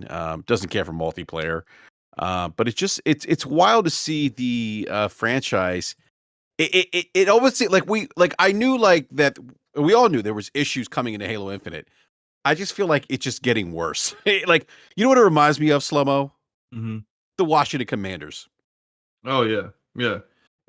And for those who maybe not from the United States, the Washington Commanders is an American football team with literally the worst owner in American sports. Yes, pretty bad. And as long as that owner has been in place, the team has been abysmal, and there is no hope for people like myself and Enrique who are fans of the Commanders, because we know as long as he's the owner, nothing really changes. Like, it doesn't change. They're always going to be a bad team. They're always going to have scandals. They're always going to have stories coming out about the owner trying to pimp out his cheerleaders to his rich friends. There's going to be stories about how players are being told to not get growths on their head looked at. It turns out it's cancerous. There's going to always be those kind of stories where players aren't getting the best care on the football field because the owner is not paying for top of the line medical staff because he's too busy putting in obscure view seats in the stadium and doing underhanded deals and stealing from the actual NFL. It's you always have literally any story you can think of that may come out, and no one is surprised if it's the Washington Commanders that are involved in it. And that's, I think this is the perfect example, because like it's never going to get better with this guy in charge. What's shocking to me, Slow-Mo and Forte, is that we've all been gaming a long time. I bought an original Xbox for Halo Combat Evolved. I remember the Halo 2 launches, Halo 3, Halo Reach, Halo ODST, Halo 4, Halo 5, and then here comes Halo Infinite, and this is the game that got Microsoft to the dance. This is the game that put Microsoft on the map. This is the game that let's face, if Halo's not successful, there's no Xbox. Exactly. Yeah. And I want to know what happened. I mean, like, we have an idea what happened, but like,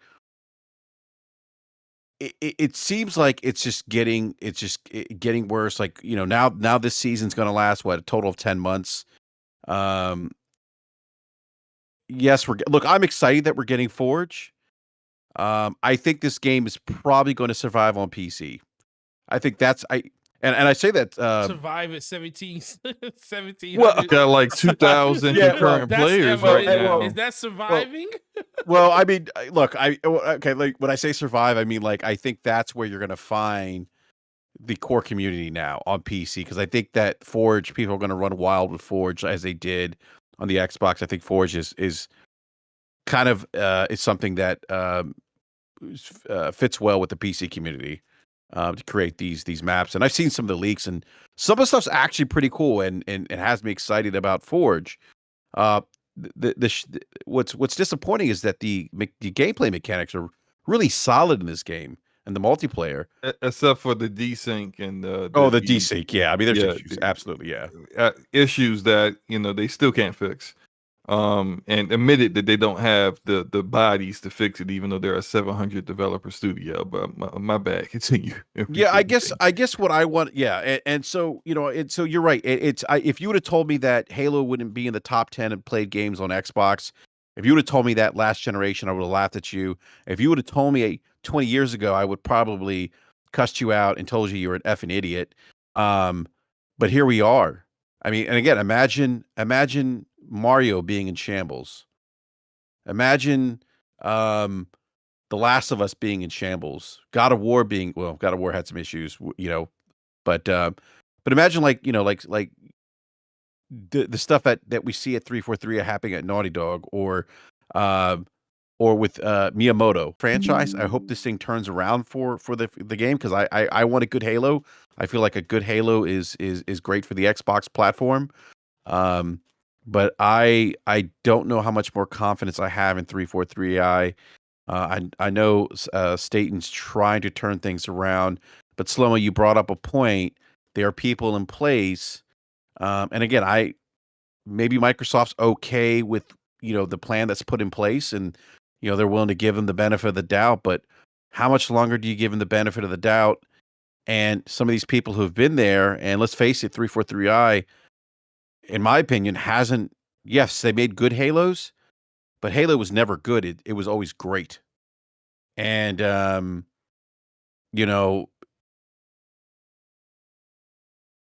I mean, like, I don't know. Like, it's just, they just haven't. They haven't made, in my opinion, a Halo that's been on par with what Bungie did. So Look at that. yeah, I mean, right, Forte. I mean, like, Forte. Every time I play Destiny, I'm like, this is the evolution of Halo. I always said it. Yeah, I mean, the Titan class to me is the evolution of the Spartan. Um, and so and then obviously, like, Slow-Mo, you mentioned those what was it, the racist thing that they did. The Bonobo incident, that's what I like to call it. Yeah, like, that is terrible. I mean, to me, that's worse than the whole price stuff that people are upset about, because that's just racist. That's to me more detrimental. That to me is defensive. and it's not just that it was racist; it's that they covered it up. They covered up how it happened, Mm-hmm. and to this day, they haven't been honest, but about what really happened. Those who know. Those who know how software works know that what their explanation was bunk. That's not that's not how that works. Someone did that manually. Yeah. Come No, on. I don't disagree. Yeah. And the fact that they couldn't be honest about that, look, they for a long time tried to deny the desync issues because people were coming up with videos and linking 343 support and Halo support and 343 and the Halo Twitter account. Look at these desync. Look at this. This is 3 headshots in a row, and the guy's still running at me like the T1000. Yeah, Taz has some really. What's happening here? And no response. Yeah. And then it took them months for them to just acknowledge we have a desync issue. What the entire community knows you do. Thank you for finally admitting it. The desync is definitely obvious at times. Like, it's definitely an issue. I wouldn't say it happens a lot, but it's there, and it seems to happen the worst possible time. At least to me, it does. But no, it's definitely there, and it's weird they didn't address that. Slow-Mo, I agree with you. I guess what I'm confused about here is Erodimus is saying Bungie hasn't made anything great as Halo 1, 2, and 3. I would argue that, look, Destiny's not my bag, but they made a brand new live service game, and they've done very well with that game. High engagement. Look, Destiny, again, it's not my bag, but they basically did something they've never done. There's a reason why Sony acquired Bungie, because they have become the expertise in making live services games. It's not an easy space to get into. They've done it, and they've been successful at it. Look, you could say that, and again, I don't know. Literally everybody who has made a live service game has been more successful at it. Yeah, I mean, they kind of did, to live services games on console what they did with Halo, with first person shooters of consoles 20 something years ago. And Erodimus, I don't know what measuring stick you're using to say that they haven't made anything as great as Halo 1, 2, and 3. If that's your opinion, that's fine, but I would disagree. I would disagree given the impact that Destiny has had on the console landscape as a live service game. It is. You know what? It is, Well, This hold on. This is how you shut down whataboutisms. Neither has 343 made anything as great as Halo 1, 2, 3. So there. They ain't made nothing. I mean, that's Destiny at true. this point. I would agree with that too. Forte. They well, I'll say this: the gameplay mechanics are really good. They are. But the content is definitely not on par with what Destiny's doing. It's just not. Like, and again, I'm not look, I went through my Destiny phase. I don't think I'll go back. Slow-Mo introduced me to crack cocaine, threw me at the trap house, locked me in there. So or the trap bus as I call it every time I drop. That Fortnite crack, man. Yeah. But look, you see it. I mean, you see the excitement, you see the engagement online for Destiny, and that used to be Halo, and it's not. And I don't know, and I don't know what you guys think. Like, I don't know if they can. I don't know how Xbox is measuring or benchmarking success of this franchise now moving forward. I don't know if they can get it in like a big, like a high player engagement back, because there's so much competition out there now. They aren't the only game in town. There's Fortnite, there's Apex Legends, there's Destiny, there's PUBG, which I spent 5 days on according to Slow-Mo. There's not Warzone. Yeah, we'll call it Warzone now. Battle Royales is super popular. Does this game need a Battle Royale mode? Maybe. I've argued that it probably does. But without this content, I mean, this game's going to live and die on the kind of content, and it just can't be content. It's got to be really compelling content, enough to pull people away from all the other things they can play for free too. And that's I got to imagine that's challenging. But again, with all the resources, and you just mentioned the live chat, Slow-Mo, they have a tremendous amount of studio or employees. They got abundance of resources. They got Microsoft. People always talk about the Microsoft money. They're backed by Microsoft. I just don't understand what's happening here. And in my opinion, if I'm Phil Spencer, I'm like, hey, you know what, guys?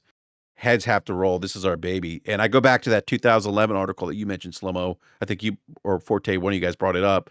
If we miss on Xbox, we miss on Halo, we miss on Xbox. Or I'm probably paraphrasing here, but to go back to that quote from Microsoft 11 years ago, and to fast forward now to 2022, holy moly, like that's crazy. And very much is. Yeah, so I don't know. That's my rant. It's again, I as a fan of the series, I'm hoping for a return. Everyone loves a comeback story, but I'm starting to look, man. When Tim Dog is losing faith, that says something, because Tim replied to a tweet that I put out there. He's like, "Yeah, I feel your sentiment." He's like, "But I don't think 343 eyes it," and I'm kind of at this point, agreeing with Tim. I've been trying to give him the benefit of the doubt, but. And when Staten came back, I was even more excited, but I don't know. I mean, it could be too far gone for him to even save it. We'll see. Well, what do you think about? Well, first of all, welcome Deli, Mr. Agent Deli, to the chat. To the show. Really appreciate you coming through, bro. What's up, Deli? Hey, what's up, guys? How are you guys doing today? Oh, good, man. Good. What's up, I love the enthusiasm that's in your voice. Yeah, I need a bit of that today. So please. Yeah, hey, I'm excited to talk about our favorite topic. Yeah, before all year. Yeah, before I ask Brap that, and I'm going to ask you the same thing. But before we do that, what do you think about all of this today? Well, I'm disappointed, but I'm not surprised. Yeah, I think it's probably the best way I can put it. I mean, I said publicly on Twitter, I was like, I don't think I've ever seen a public beta last for 7 months.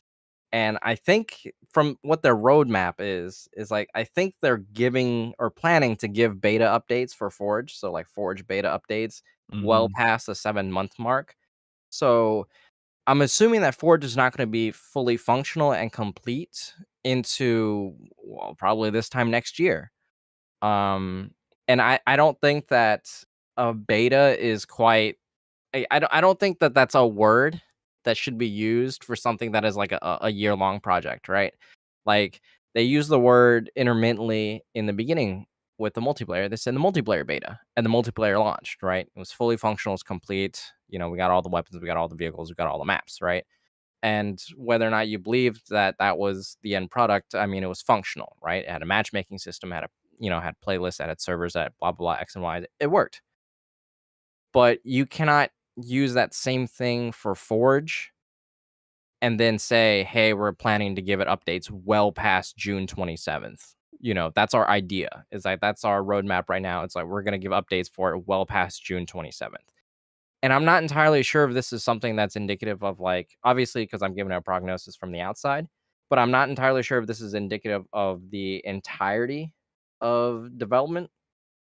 Because if you have a roadmap like this, right, in game development, and at least in my experience, you have the foresight to be able to say, like, hey, we have this many producers, we have this much scheduling, we have this much workforce, we have this much content planned out, we have this much work that we are able to do. If you guys just want to throw a random metric on it, we're able to work at 80 an hour or whatever. We're able to make 80 content an hour, whatever the hell that's supposed to mean, right? And we need 500 content by the end of the year. It's like you can use statistics and math and be able to say, like, yes, through a 40-hour work week, because, I'm not pushing for anything more and they're not pushing for anything more, right? Earlier this year, they said, hey, we're looking for the health of our employees. So let's just narrow it down to a 40-hour work week. I mean, if they're a year behind in content, I mean, how many 40-hour work weeks are there in a year? They're 2,000 hours of work behind, and they're only working at a steady 40. I mean, to recoup that kind of, to recoup that. And I was asked this earlier this year by a dear friend of ours, Luca. She asked me realistically, how long do you think it would take for Halo to be back on track? And I crunched my statistics and I took the information that I had and I was able to churn out a number for her. And I said, it's probably a year and a half before it gets back on track. And here we are with the new roadmaps, and we are already 6 months behind. Mm-hmm. And now we're looking at the new roadmaps, pushing it almost a year out, if you're looking at Forge Beta as indicative of the development plan. So, new narrative content, which is great. You guys have been talking about that, for quite some time. New narrative content drops if I'm looking at the roadmap, you're getting that season 3, so March 7th to June 27th. So that would be a year and 3 months before the new narrative content, right?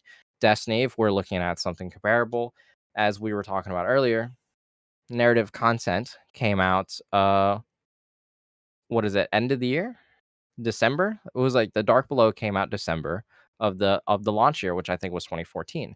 So if I remember playing the beta in June, and then June of 2014, and then we were able to get content by the end of the year. The game came out in like August, October, something like that. That's 3 months. And whether or not you were happy with the Dark Below content, that's content. So we can't say that, like, oh, we're unhappy with the idea of content or this or an X and Y, and then ignore and play whataboutisms about the actual deliverable, right?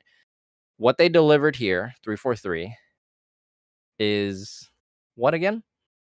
One map. 2 maps. Sorry, my bad. 2 maps. I don't play Big Team Battle, so it's 1 map to me. Right. So 1 map for Arena, 1 map for Big Team Battle. We haven't had co-op, and It ain't Forges either. and Forges in beta. So we actually haven't had anything delivered within the last year, and it's September 1st right now, right? Mind you, the beta came out in November 11th or November 15th of the year last year. We were all excited for it. It was great. Everybody was singing praises for Halo.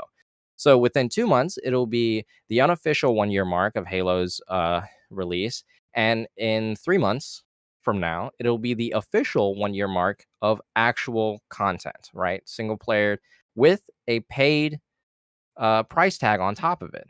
So how anybody could be happy with this is, unfathomable to me, to be honest with you. And I know it's just one of those things that we're always constantly talking about Halo. Well, it's the biggest disaster this decade, and we're only two years into the decade. And I mean, have we had a bigger disaster last decade?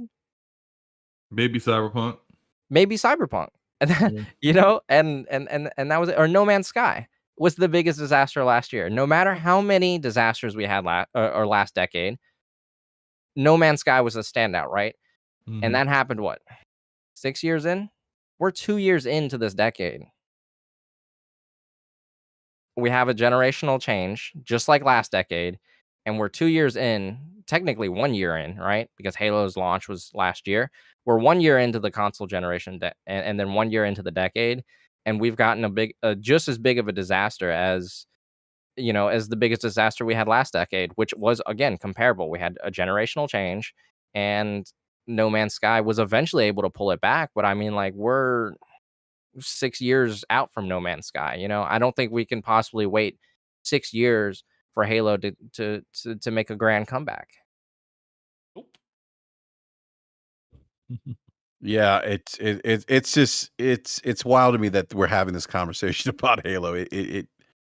It just, yeah. If you would have told me that this is the conversation to be having 20 years ago, I would have laughed.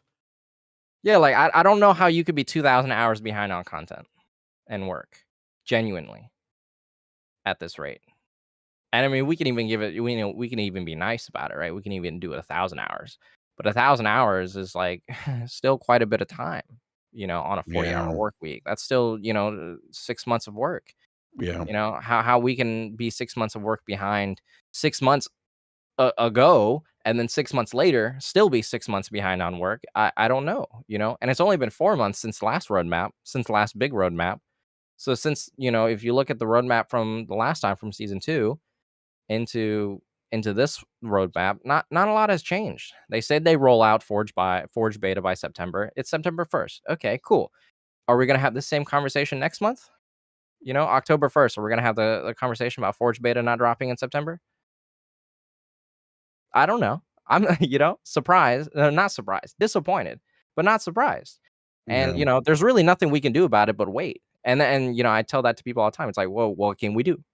As consumers, the only thing you can support Halo is buy the campaign. Well, I haven't bought the campaign yet, and I refuse to because I want to play co-op. But at this rate, do I even want to play co-op? For a game that's 3 or 4 years old when everybody else is already expired, and it's not so much like this game's value has depreciated over time. It's like the sentiment has depreciated over time, right? If I want to Mhm. buy a game for co-op and then everybody here in DBS doesn't want to play co-op anymore because they're tired of waiting, or they've had such a rocky experience with Halo over the last 2 years, who's going to play with me? And then, I'm out however many dollars on I'm out, or I don't spend it at all. So it's like there's no feasible way to support Halo right now that's not buying microtransactions. But again, the sentiment has depreciated so vastly with multiplayer. It's like, how can consumers support Halo that isn't, you know, give them money? And we have given them money over the last year now, right? Over the last 9 months. We have given them money. We have bought campaign. People have bought campaign on the promise of co-op. We've bought microtransactions because microtransactions come out every week. New content comes out every single week, new battle passes. People are buying this stuff. So like, at what point do we call it quits as a consumer? At what point do we say like, hey, can you guys turn it around? And it's not like we haven't been saying all that stuff at all. So it's like, at I what mean, point does 343 say like, these are the cards that we're dealt? Or at what point does Microsoft say like, we got to call in the cavalry? yeah, I mean, look, that's my stance with, like, when I had enough, the whole Bonobo incident, I was like, okay, I'm done. I'm not playing this game until changes are made. And yeah, I'm just one guy, but like, at some point you gotta put your foot down and be like, no, I'm not. I couldn't, in good conscience, after that, play that game. And that's no disrespect to anyone else who still plays the game, and may not feel exactly how I felt about it. I'm not saying people weren't offended or disrespected. I'm fairly certain people aren't naive enough to believe the lies they told. But regardless of that, if you're still playing the game, I'm not taking a shot at you or anything. Just me personally, I could not, after that, play that game any further, knowing that, like, they didn't respect us enough to tell the truth. And they actually thought we were dumb enough to believe a really weak lie about what really happened. And I think what's even more baffling is that, they dispelled it over Twitter, right? It'd be a different story if they dispelled it inside the game, right? Then they could have kept it in, blah, blah, blah, X and Y, right? But they dispelled it over Twitter where people can refute right then and there with experience, with subject matter experts, with, whatever. It's like, why would you put that yourself in that situation, right? You put a statement out, and then, I don't know, subject matter experts came in within 20 minutes and was Yeah. like, yeah, this is not how this works. And then it was even a bigger disaster. And their response was nothing. They couldn't say anything. Yeah. It's baffling that they're this bad at this. It's baffling to me that it wasn't, no one told them, this explanation is easily disproved, right? So why are we saying it? So what happens when someone says that's not true and shows us, like, maybe there's a example or presentation of similar software, and show what happens when you create assets and don't give it a name? What do we do then? I mean, what was that was that even a discussion? It's just it's the number of lies the studio has told. Let's talk about Halo TV, for example. Like, this is something that I was told behind the scenes from someone who was familiar about things, and it turned out to be true. That when they came out and they said they had articles and advertising for the Paramount TV show, and said that the Paramount producers work closely with 343 staff, and that 343 staff was well aware of everything they were doing with the TV show and was all for it. That wasn't true. Only one person was really really the person that they worked with. They didn't work with really 343 staff at all. So more lies. Just like, why y'all keep lying? Just tell the truth. And you feel like you have to lie because they're not going to be, the community that isn't going to like what you have in store. And so trying to convince them that, hey, everyone is on board with this, you should be on board too. Like, shouldn't the content stand for itself? And Jez said something on Twitter earlier today, which I kind of want to refute, but he said something along the lines of, like, if I ran 343, I would just come out and just, and cat's out of the bag. Like, I would just be completely transparent. And that's not that's not something you want to do either. You know what I mean? Like, you definitely don't want to come out and say, like, yeah, we fumbled the bag. Like, dude, it's very apparent. And you don't want to come out and say, like, oh, well, we're behind on schedule. Again, very apparent. And you don't want to come out and say stuff that people already know, right? You don't want to double down and confirm, right? Because right now what they have is like that, like, benefit of the doubt. Right now, people are, they're going to be people, obviously people who still play the game are going to be like, it's not that bad, right? It's not too bad. It's serviceable. It's fine. Right. But if you come out and double down and say, like, yeah, we really screwed up, can you guys, like, continue waiting? Well, there's nothing. That's not new information. That, you're not going to do anybody any favors for pulling that rug out, or saying, like, well, yeah, this is the actual lens that we're working with. It's like, you're not going to garner any more favors. People aren't going to be like, dang it, that racist incident. I'm glad that they finally admit to it. You know what? Good faith. Those guys over there, that they are acting in good faith. It has to be man. It has to be a combination of honesty with accountability and actions taken to make sure it doesn't happen again. Well, you can't have accountability because they lied to us in the first place. Well, So even if you were honest, you only get what was it? Confirmation bias from us, right? That's all you're getting. And that's not going to do anybody any wonders. It's not going to make the studio look better, and it's sure as hell not going to make the employees look cash money, right? Hey guys, I work at 343.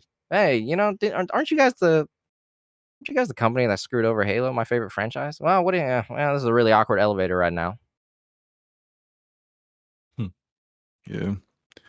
Well, look, man, I think we can. I think we've sufficiently murdered this topic, and Hey, we always have the Halo TV show, guys. Yeah, it was funny. Master Chief having sex with the Covenant, Master Chiefs, the Master Chiefs, Master Cheeks. and Cortana watching. Hey man, I canceled my subscription three episodes in. Cortana. I didn't even finish it. I watched episode Yeah. 4, and that was the last one I watched. Watched episode 3, canceled my subscription, and never looked back. There was Yeah. one good episode. You know, actually, the engagement on that show is actually pretty good. It Is did it? very well. It did very well for Paramount. Yeah. I bet it Oh, well, that's did. good. I'm I mean, very they happy. did give away a free month of Paramount Plus to Game Pass subscribers. I mean, come on, sex with aliens. I mean, Yeah. who doesn't like that, Why right? Cortana's looking? You got a threesome with Fuck God, Cortana was looking. it's like, oh my god, Chief. Chief, motion in the ocean, Chief. Cortana. All right, You guys need some water, Chief? all right. Cortana. Spank my ass, Cortana. All right, well, you guys are here, so you're more than welcome to partake in the very last topic where we talk about the situation with Xbox, PlayStation in the UK and everything, and the stuff going around Call of Duty and everything like that. So the question I had asked Slow-Mo before you beautiful gentlemen jumped in here was, I can't even remember. It was it was so long ago. I can't remember exactly what that question was. But you asked me what my thoughts were about the CMA. right, that's what it was. statement. Yeah. So yeah, And go so ahead. I thought the CMA brought some interesting points up. I thought that I know there are people who are like have vast opinions on both sides of the argument. I look at it as the CMA is asking questions that I believe need to be asked and need to be answered, even though absolutely that Microsoft has answered some of those questions already. I've seen people say, well, they've answered these questions already. Why are they reiterating it? It's because they're a completely different commission than the other ones that they've answered these questions for. So, of course, they're going to ask like sometimes similar questions that may overlap from other things that have already been said. That said, some of the interesting things that I saw in their statement was about kind of like long-term effects of Game Pass plus Call of Duty on Sony. And I think if I could find it exactly, what it said was in regards to how this the Activision Blizzard King acquisition would work for the long term, that they kind of saw where like gamers make fresh decisions about which console to buy at the beginning of a generation. So long term, it's not really about what this might do to PlayStation 5, but what it might do to actually like PlayStation 6. But I mean, all that said, I do think that ultimately they're going to approve this deal anyway, just like everybody else. Like this may slow the process down, but it's not stopping it. Right. I think that some of the assertions that they make are easily explained. For it's mostly how they have this notion that like Call of Duty is like this unstoppable force that will never change. Which, if you look at the history of this video game industry, really the history of any successful IP, that time will always defeat these IPs. So like just having the assertion that them owning Call of Duty would mean that Sony would be permanently harmed by it and not have any kind of ability to counter and continue to be competitive, especially even when they're winning in dramatic fashion in the UK over Xbox is just false. Because if you look at the history of any successful IPs over time, newer generations don't care about it as much as older generations. We just talked about Halo, right? Mm-hmm. And I've seen people today talk about Halo as the old man's first-person shooter. And you know what? I ain't got a problem with that description of it. It's true. We're older gentlemen, except for Deli. I mean, Dies like Dies the spry one here, but Enrique. Yeah, I'm only a very, very lucky 25. Yeah. So, but like the rest, like us big time Halo guys that actually played Halo Combat Evolved when it was brand freaking new. Like we're in our 40s and up.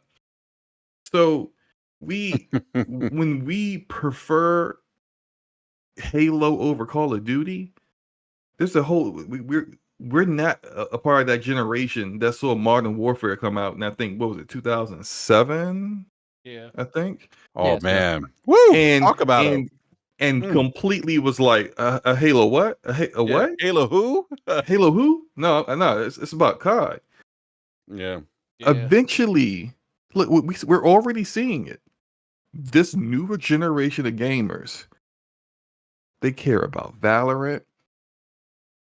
They care about they care about Apex Legends, Fortnite. They care about Battle different Royale. experiences. And so this is the reason why Activision started pivoting towards Warzone. They try to catch some of that wave. It's not possible for Call of Duty to be the king forever without change. And that change doesn't necessarily mean they will continue to be dominant in that change. So it's just like the whole argument that like Microsoft owning Call of Duty will permanently like hurt PlayStation. That doesn't exist. So I think it's an argument that had to be made. They made it, and then it will be Microsoft reiterating things they've already said before. And when it comes down to it, sometime early 2023, this whole thing will be done. Yeah.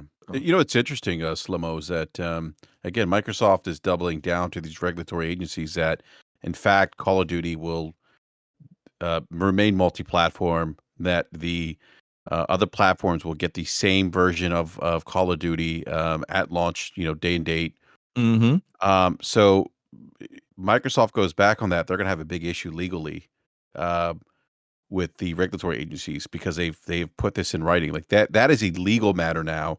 That if they go back, it's like it's not going to be good for Microsoft. So and they could be depending on the commission, they could retroactively absolutely do things like Facebook is dealing with that with WhatsApp. I think. Yep. The FTC is going back and they're saying, wait a minute, we proved this, but now we have a problem with it because they can retroactively go back. So when I hear people say, oh, they can pull it, no, they're not going to pull it because they're going to face the wrath of the FTC and these other regulatory agencies if they do that because they've legally made that binding by saying, no, in fact, this game is going to be released day and date. So the other thing that's interesting here is that the CMA also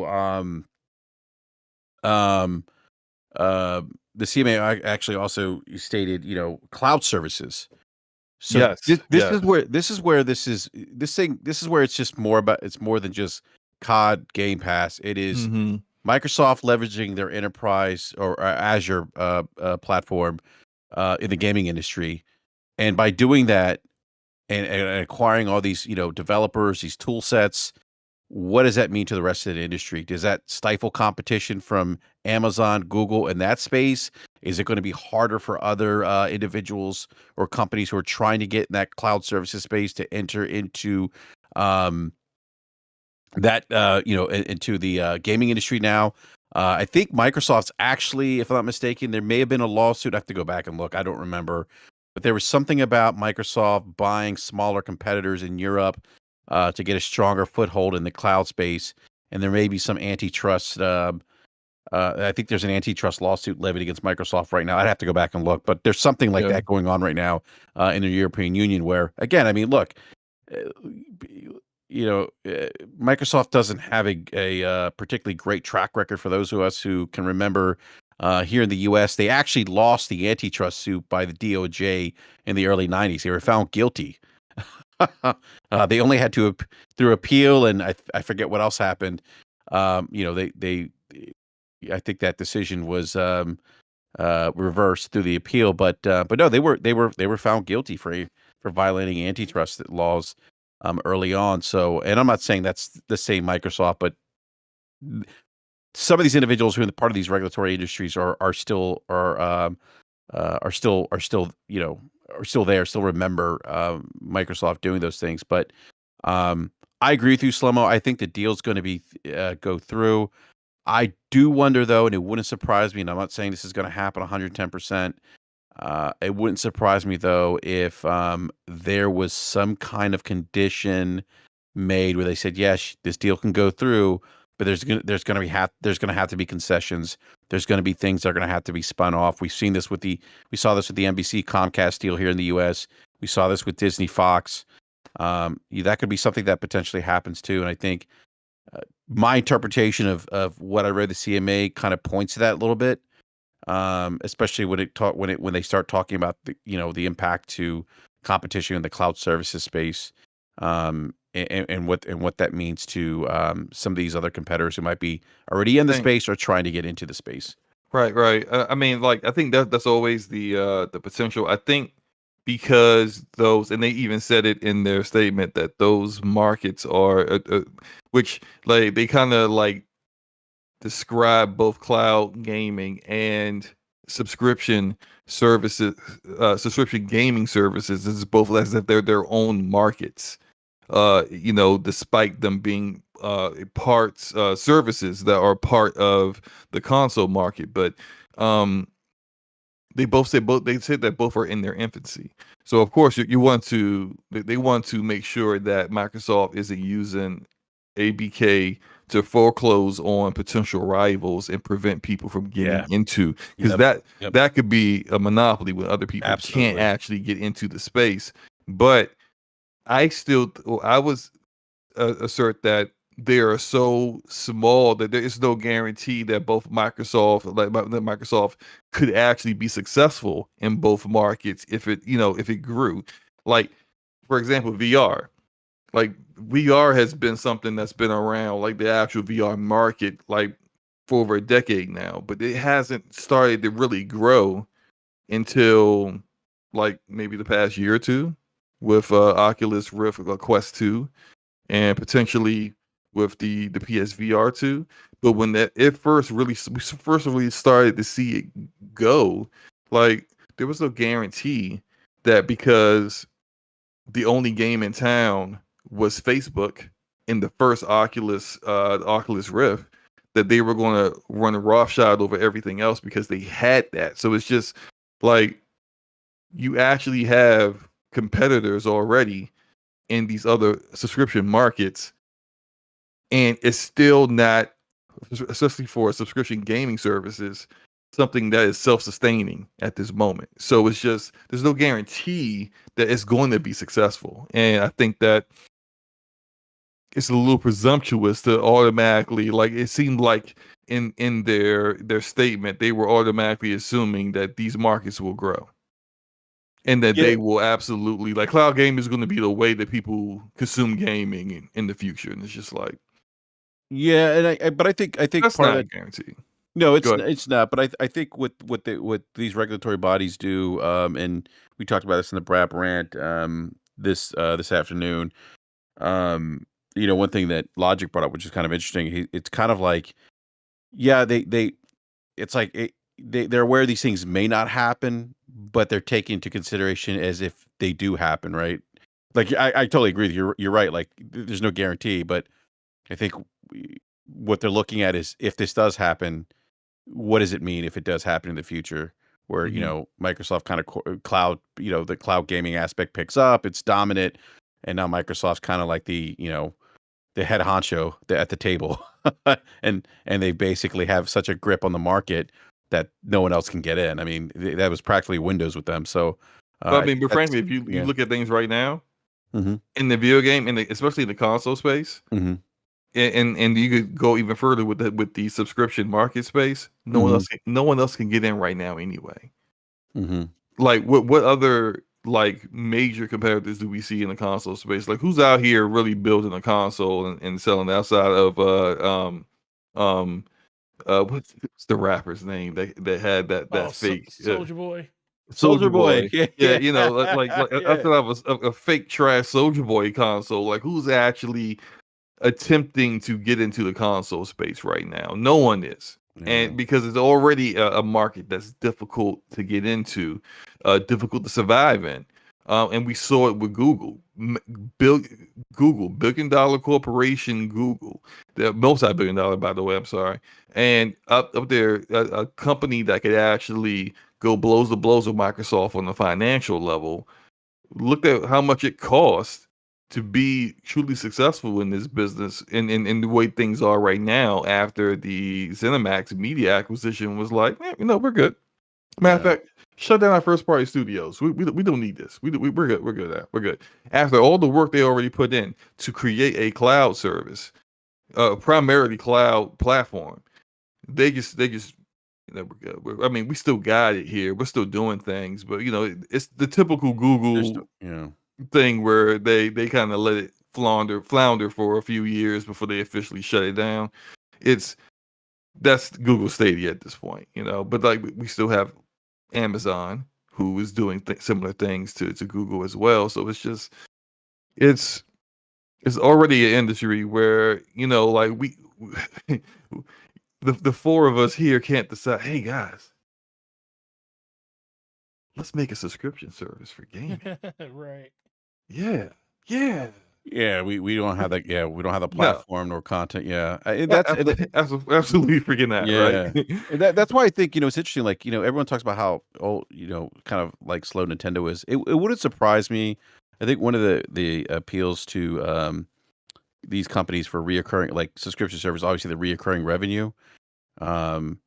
I think that, and this is why I don't necessarily. I know people say that Game Pass is going to be the absolute future of the industry. I don't agree with that. I think it's going to be a new vertical within the industry, a new way to consume games, because I don't think everyone in the market's going to want or see value in that service. Right. I mean, how many people do we know that go bounce in and out of the service, or maybe only buy 2 or 3 games a year and are like, yeah, I don't need to spend $180 for access to a catalog of games I'm not going to access. Exactly. Like if you take into account, and we all acknowledge that there are a ton of casual gamers out here that buy a console specifically just to play your Madden, your 2K, and your Call of Duty. They don't all play all 3 of those games, but we do know there's a significant number of gamers out there that just play one of those games all year round, right? Now, if you put Call of Duty in Game Pass, of course you're going to get a significant number of people who are going to sign up for Game Pass for Call of Duty. But then you're going to get some of those gamers that are going to look at this and say, wait a minute now. Okay, hold on. I own the Xbox / PlayStation. I buy Call of Duty every year. I spend $70 to $100 if I want the highest model, right? And I'm good all year long. Now there's this Game Pass, and they say I don't have to spend that $70, but I play this game all year long. So that's depending $10 to $15 a month. And at the end of the year, I've spent more money than I would have spent before not using the subscription service. Over time, I will spend more money. Unless they start to add incentives to get on Game Pass for it. But then that kind of goes back to what Phil Spencer said today about the PlayStation version getting the same exact version that the Xbox version gets. If you're giving out incentives, does that end up becoming, well, now the Xbox version is different than the PlayStation version? That could be interpreted that kind of way. So I think there will be some just casual Call of Duty people that just be like, it's cool you got all these games. I don't care about them. Yeah. I just care about COD. In the same breath too, there could be some people that say, oh, wait a minute, I've never heard of these games. I might be interested in trying the service out. True. That's what I'm saying. Like that's why I say, it's not going to be, I see Erodimus saying Michael Pachter thinks it's the future. Erodimus, I would caution you from quoting Michael Pachter, because he also predicted in 2013 that the console market would literally be dead already by now. He actually predicted that at the beginning of every generation. Yeah, Michael Pachter predicts this is the last console generation. And everything Michael Pachter predicts, by the way, the opposite always happens. Like it's kind of a running joke right now with Michael Pachter. Like literally, like his track record's terrible in terms of prediction. But I think again, like I agree with you, Slomo. I think there's gonna be people that are gonna, you know what, I'm good, $70. I got my COD. I don't need to get in Game Pass. There's going to be some people that, you know what, what is this Game Pass? Like, I don't have to spend $70. I'm going to try it out, and that's with all the hyper focus on increased pricing and things like that. And I said this before on Brap, like the really cool thing about the industry now is there's so many entry points that for us to engage in content, and that's really cool. Like, we didn't have those options 20, 30 years ago when it was pretty much like one price and that was it. And when the prices went up, you didn't have any choices. Like, the prices for games have gone up since I've been playing since the early 80s, from $40, $50, $60, $70. They'll go up again from 70 to probably 80. But there's options for us in ways that we didn't have before. So, Yeah.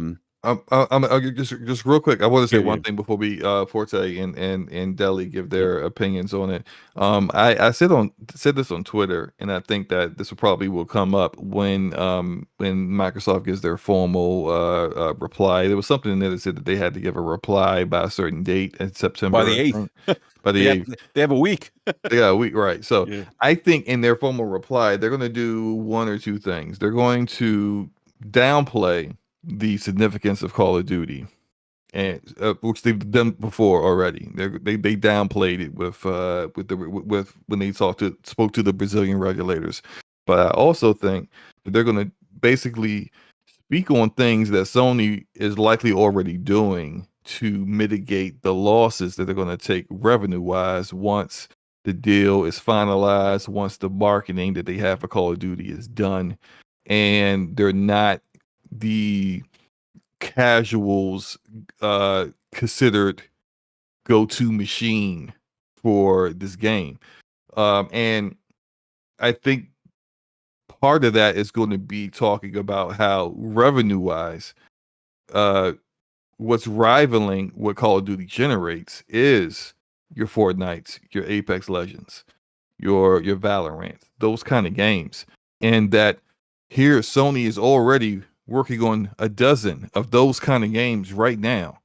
So like they're already doing exactly what you believe they may not be able to do, which is compete. And that's really what it all comes down to. Can post acquisition, can your rivals compete? And if they can compete, there's really nothing more to say.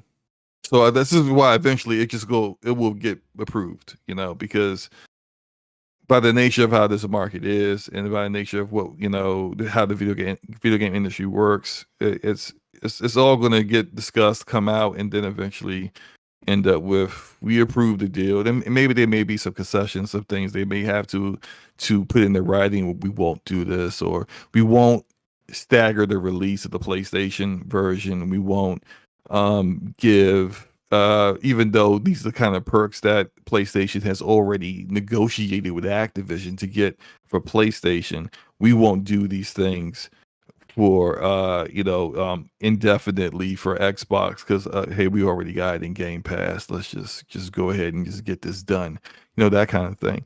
So I think that eventually we'll just, like I said, it'll be early next year, and all the different regulators that need to be addressed will be addressed, and we'll have this thing finally done with. But Deli, what are your thoughts on this whole thing? I'm not going to talk too much about it because I don't think I can, as it pertains to the entirety of Microsoft and not just the gaming division. Understood. For everybody who's listening, I work for Microsoft, so on their VR AR side. So as this pertains to the entirety, and we talked about enterprise. How tall is Phil? How tall is Phil Spencer? I think Phil is 5'11". That's taller than I thought. He looks kind of short on stage. I don't know. He's pretty awesome. I'm 6'4", so he's still shorter than me. I'm 5'4", so he might actually be like 6'2". It all looks the same to me. Would you say you 5'4", Deli? Yeah, I'm 5'4". Really? You look taller than that. It's the magic of the internet, baby. That's true. Everything does look. Never mind. I ain't gonna finish that. But yeah, Brap can go on ahead, and Forte, you guys can go on ahead. But I'm just gonna have to be left out of this topic. Understood. But Enrique already did. Yeah, I already kind of went through my spiel. Yeah. Forte, what are your thoughts, bro? I think it's silly, but it's like Brap said a couple weeks ago when it was with the Brazilian government. These are just questions that need to be asked, and they're going to ask those questions as much as I think they're crazy, because you should always have a competitive advantage on something you own. You own it. I can understand, trying to have certain things written into like statements saying that you're not going to stagger this, and especially when Microsoft already came out and said that they are going to leave the game, the Call of Duty games, multi-platform. But I always know that this is always going to be the conversation until either Microsoft's name's at the top of the ledger or not on that ledger. So this is just going to be something that's going to continue to keep happening and keep being talked about. But the overall feeling of it is, I think outside of Sega, which we talked about yesterday on Brap, outside of Sega, I think any other publisher that Microsoft buys, predominantly all those games are going to end up being multi-platform. I think Call of Duty kind of just opened up a window that Microsoft probably wanted to walk through anyways. I think Bethesda was like kind of the last oasis for games that was going to be particular to only their platform, due to the fact. Okay, wait. So you think any publishers that they acquire going forward will have to be more like Activision than like ZeniMax Media? I think outside of Sega, because Sega has a lot of single player IPs, and even then, I think Nintendo Switch will still probably. They don't want Sega. I'm saying that's just the only other developer I can see a partnership like that being, where the games could be exclusive to their platform. But I still think they would go to like the Switch. They just wouldn't go to like PlayStation or something like that. But I think if they purchase anybody else, like say, God forbid, they went out and said Take-Two or something, Grand Theft Auto is going to stay everywhere. 2K, NBA 2K is going to stay everywhere. All those games, there's going to be one-off games. Like if they ever make another BioShock or something like that and bring that back, I can see that probably being exclusive or something. But when it comes to the majority of all of their purchases going forward, except for one-off studios, I think that stuff's just going to be consistently everywhere, because I do think Game Pass is going to end up being in more places. It may never make it to PlayStation, because who knows, they may never ever let it on there. But I just think that is going to be, like you always said, Slomo, that is the platform. And it's long, and it's going to be the decision-making process. And I think that's what part of this, these regulatory are looking at. They even talked about how Game Pass could be like the swaying thing. And that's the thing we always been talking about. Like right now, Game Pass doesn't look, it's appealing, but it doesn't look as appealing. Real quick, I want to address something you said about in the future.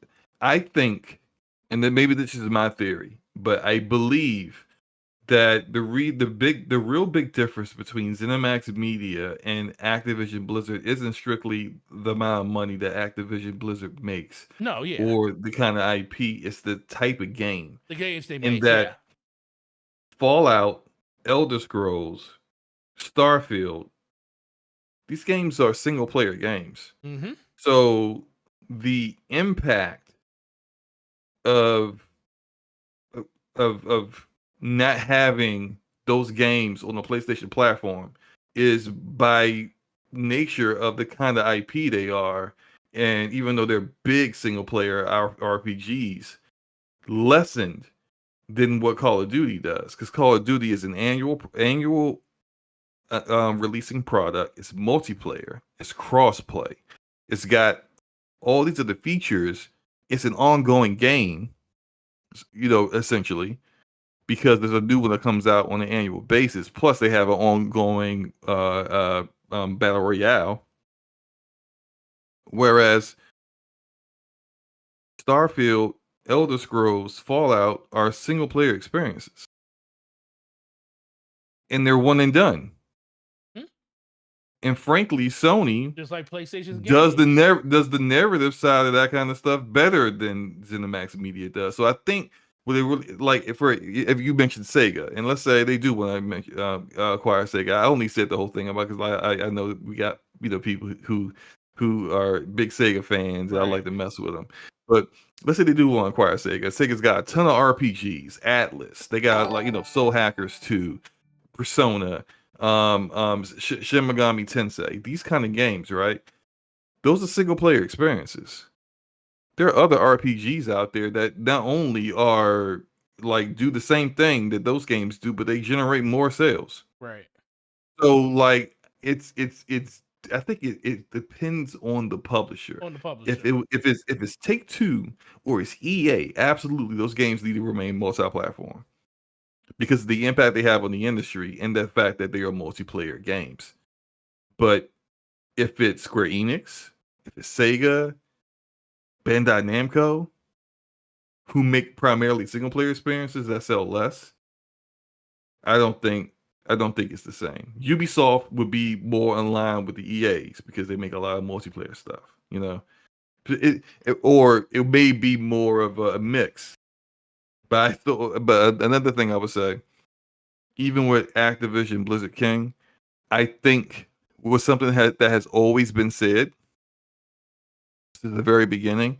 They talked about the establishment of these IP on other platforms and making sure that people aren't missing out on things that they used to experience. So think about that. That's like Overwatch, Diablo. That's World of Warcraft. Even though that's not World of Warcraft. It's never been on PlayStation. So if they did decide to make a console version of it, they probably would just go to Xbox. But if you think about that, right? They didn't say new IP. No, they didn't. So that new survival game that Blizzard's making is going to be exclusive to the Xbox ecosystem. It'll be wherever Game Pass lives. I think that will always be how it is with any of their acquisitions. That new IP will always be where Game Pass is. If they acquired EA and Respawn was making a Titanfall 3. Mm-hmm. Titanfall 3 is going to go to PlayStation. Because Right. Titanfall 2 is on PlayStation. But if Respawn is making a brand new IP, it's going to be on Xbox and PC, cloud, xClouds, that kind of stuff. You know, I think that's the distinction that they're making. But I think they're also banking on the new IP will be just as important with the talent that we're acquiring than the old IP. And we're still generating 70% of the revenue now that from that old IP anyway. So it's a win-win for us, you know? Yeah. I'm really interested to see how the FTC is going to handle this because it is hunting season right now on Capitol Hill for It tech is. companies. And I have a buddy who's a lobbyist on Capitol Hill. And when the deal happened, I've talked to him a little bit since, and he's like, yeah, there are a lot of the, at least on our end, and I know we talked about this earlier with the CMA, like a lot of what we're focusing on is the gaming piece, but the FTC, like the CMA, is focusing on that cloud piece that we talked about earlier, and how that could put Microsoft in a situation, like you said, Slomo, like if the subscription service market was to mature to the point, now you have Microsoft as the only dominant player, and because they own everyone, they own all the content, they own the back end servers, the infrastructure to do this at a scale that most people can't do, given their sheer size as an organization. That is what I think the FTC is going to take into consideration outside of does taking COD away from PlayStation hurt? Right. Sure, that's part of the conversation, but I don't think that's the biggest part of the conversation. I think it's that cloud subscription service, what that potentially means for future competitors or people trying to get into that space. Does this potentially hinder them, or hinder those companies that might be trying to get in? So I was just curious to see how the FTC is really going to kind of what kind of judgment call they're going to make on that, because again, I mean they are I forget the head of the FTC, I forget her name, but Yeah, I can't remember her name either. was it something Khan?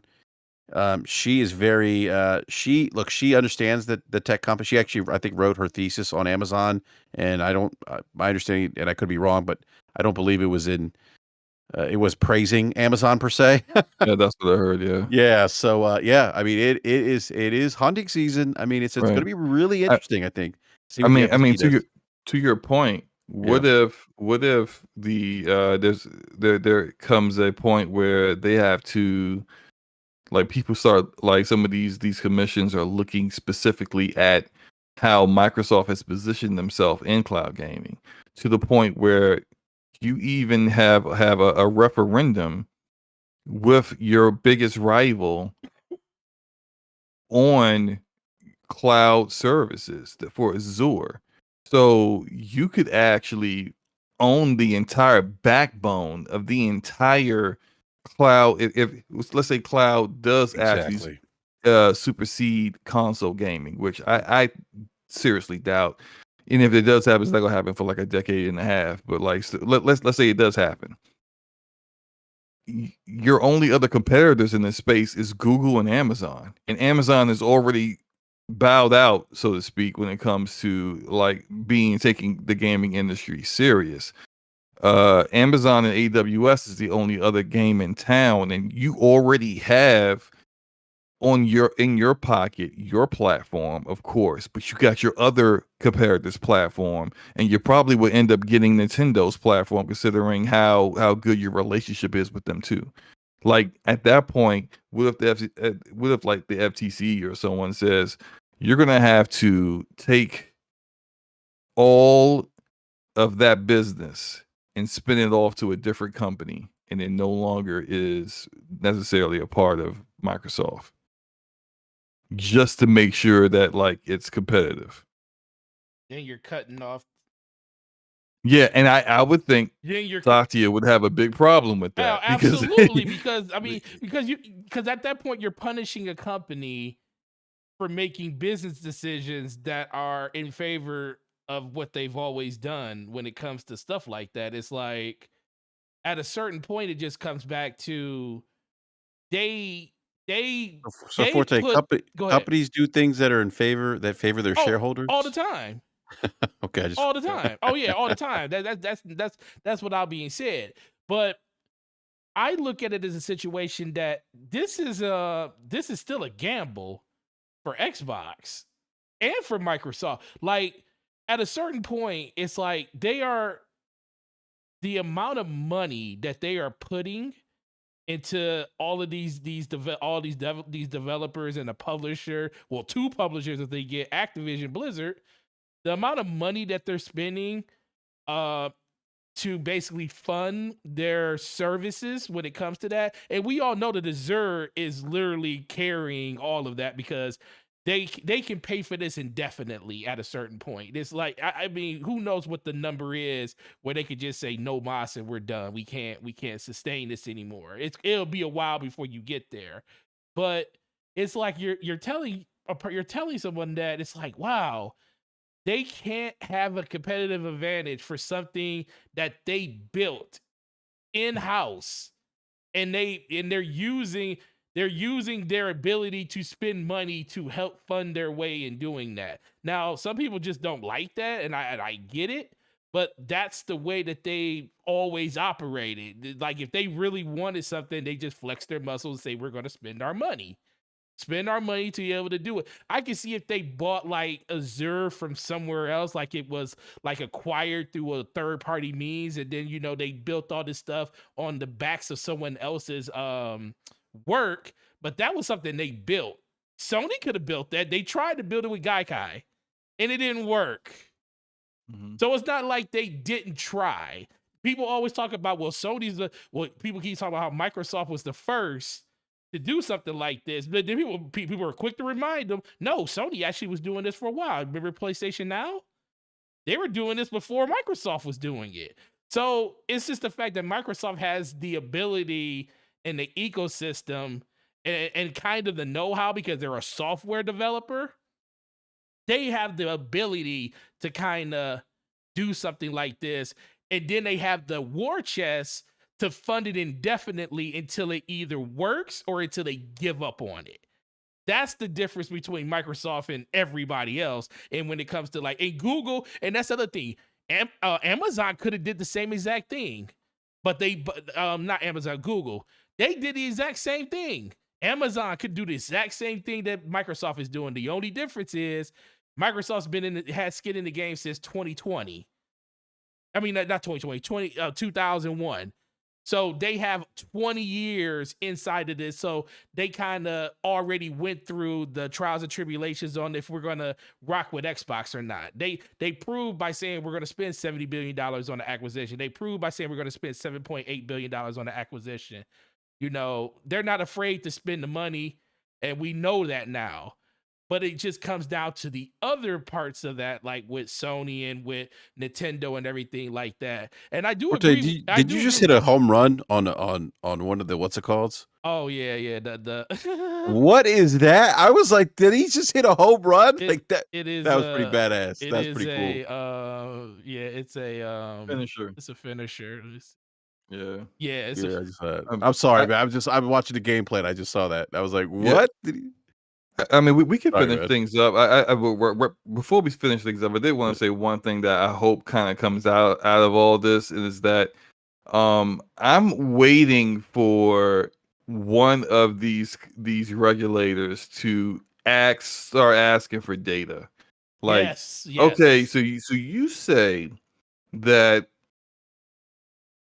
losing the marketing deal for Call of Duty would do irreparable harm to your platform, in that, you know, this would result in, and due to what your own experience, which you saw, people buying your console or maybe your rival's console in significant numbers. Can you show us what your attach rate is for PlayStation 4?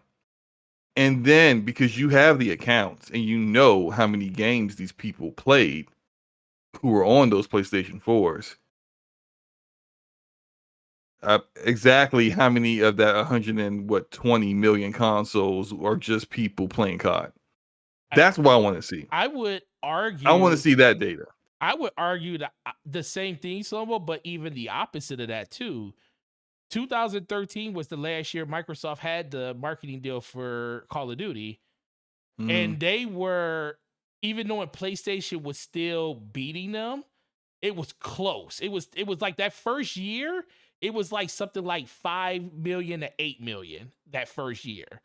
But then as soon as that deal went through, because I always tell people, next generation doesn't start until Call of Duty, NBA, and Madden decide to go next gen only.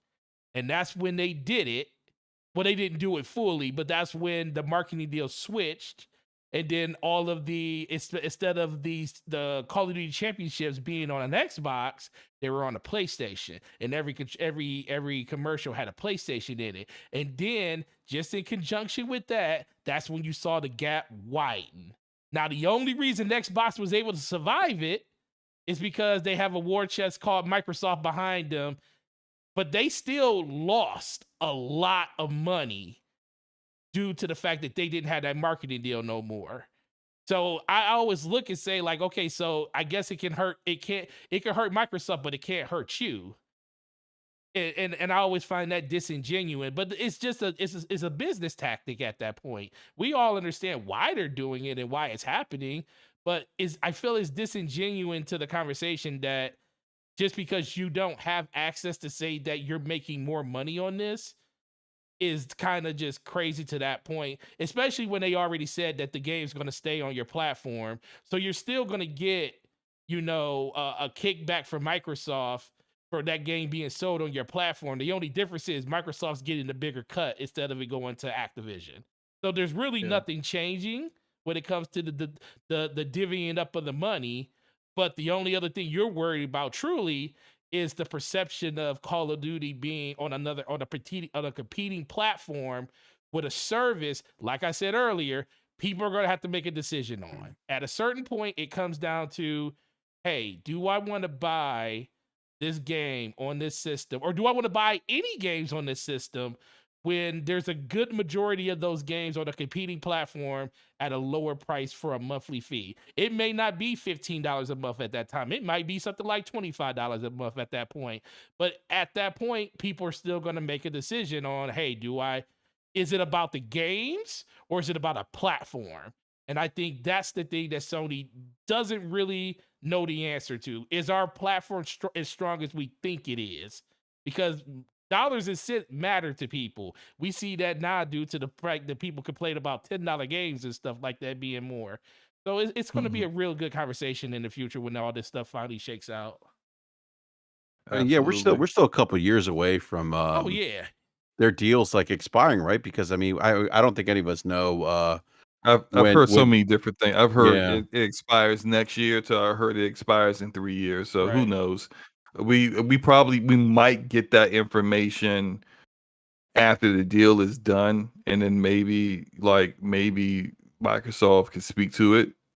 Who knows? But I think more than likely we won't know for certain unless somebody like Tom Henderson, who is big into COD talk and leaks and stuff like that, finds out and leaks it or something like that, or Jason Schrader leaks it. More than likely they're not going to speak on it, and probably can't legally speak on it either, depending on how the contracts are drawn up and stuff. But I guess we can go ahead and get up out of here, yeah, man. we can definitely get up out of here. It's almost midnight. So Fortnite slow-mo.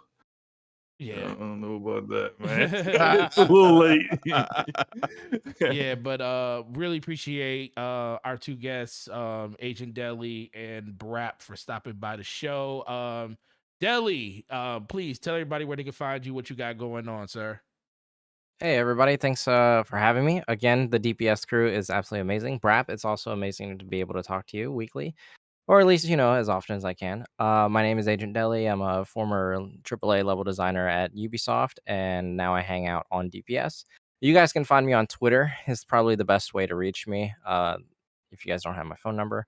And that would be under twitter.com/agentdeli. So I love to interact with people, and I love talking about games in the games industry. So come hang out. Absolutely. I appreciate you coming through, bro. Mr.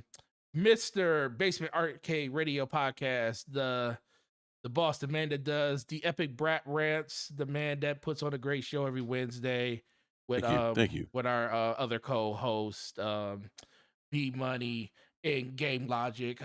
Please tell everybody what you got going on, where they can find you.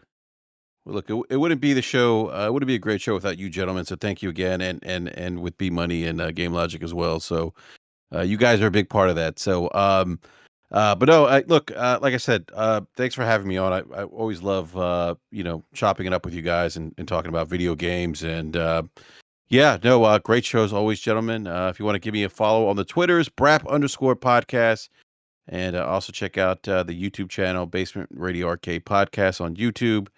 We go live every Wednesday night, 9 p.m. Eastern time with Slow-Mo Backslap, Gaming Forte, and B Money and Game Logic. So definitely check us out. But no, great show as always, gentlemen. Deli, hey, man, always a pleasure, man. I got to say, Deli, one of my favorite podcasting experiences with you is when we had someone in the live chat arguing with you over a game you actually developed that you worked on. Like, that was pretty funny. He was a little mad. He was mad that day. Deli was pissed that day. Oh yeah, Deli was hot. Yeah. I was. What are we really doing here? Yeah, I was really, really confused. Actually, Brap, one of my favorite interactions with you on Brap was that I was shortly after we hosted that Brap talking about Game Pass and kind of dispelling the graphs and some misinformation. What's his name? Idle Sloth followed me on Twitter and quoted me from that podcast. So that was actually super, super cool. Yeah. That is cool, man. Definitely cool. And finally, the man, the myth, the measure, the man of many slaps, the man that still needs to make a video sometime this calendar year. Slow-Mo Backslap. Tell everybody where they can find you, what you got going on your channel, and really appreciate you coming through as you always do every week. Absolutely. Thank you, Enrique and Di, for coming through. Really appreciate you guys joining us and offering your perspectives. Two things. I'm gonna make a video before next podcast. That's it. I got a video in mind. I'm going to make a video. So, hold your horses. A video's coming. 2, we're going to have some news for you guys for our 100th episode will be next Thursday on my channel, 9 p.m. Eastern Standard Time as usual. We're going to have some news for in regards to the Damage Per Second podcast in general, and some changes that we're going to be doing, and we'll announce all that stuff and what it means and how it's going to work and all that in the future. But just look forward to that next episode next week. And we did want to acknowledge our channel members before we get out of here real quick. So I will do that, and then Forte will get his side, and then we will be gone. So shout out to all the 10%ers. We appreciate you guys and the support that you provide us on a monthly basis. It is it's just great. It's great, and we really appreciate you supporting us in this way. Thank you, Hargi Shani, Texas, Cat Daddy Lurk, Ham Solo, Shoot Serum, Big Mike, Hustle and Motivate, Smokes 901, Arodimus, Ramon Terrell, Homie One Kenobi. You almost said it wrong. Yeah, I know. I almost didn't do it right. Replicant, Bunty, Sir Taz, Gaming Forte, Corey Hill, Stardust Acero, and that guy Smitty. Yeah, amazing. Thanks, guys. Also, we got Texas. I'm a Rich Swag Lord.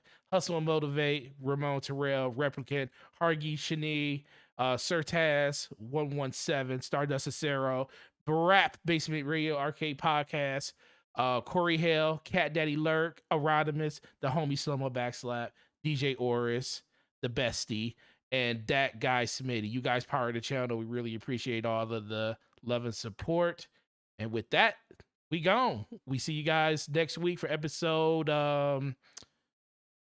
99. Yeah, episode 100. 100. Yeah, 100. How do you forget that? Just because I'm tired. It's late. Episode 100. And for myself, you're already on the channel. Sub to it. Really appreciate all the love and support. Shout out to everybody. I know everybody here doesn't rock Destiny content, but I appreciate everybody that checked out those videos and hit the like button, man. We had 300 plus extra members, well, not members, but subscribers joined the channel over the course of the last week. And we got one more. And we just got one. We got the homie. Shout out to Ham Solo, subscribing on this side too, man. Thank you, Ham. Yeah, appreciate you, bro. Yeah, appreciate you, bro. And like you said, Slomo, we're gonna have more information for you guys about DPS and everything going forward next week. But with that being said, guys, enjoy the games you're playing, enjoy your weekend, and enjoy each other. Peace.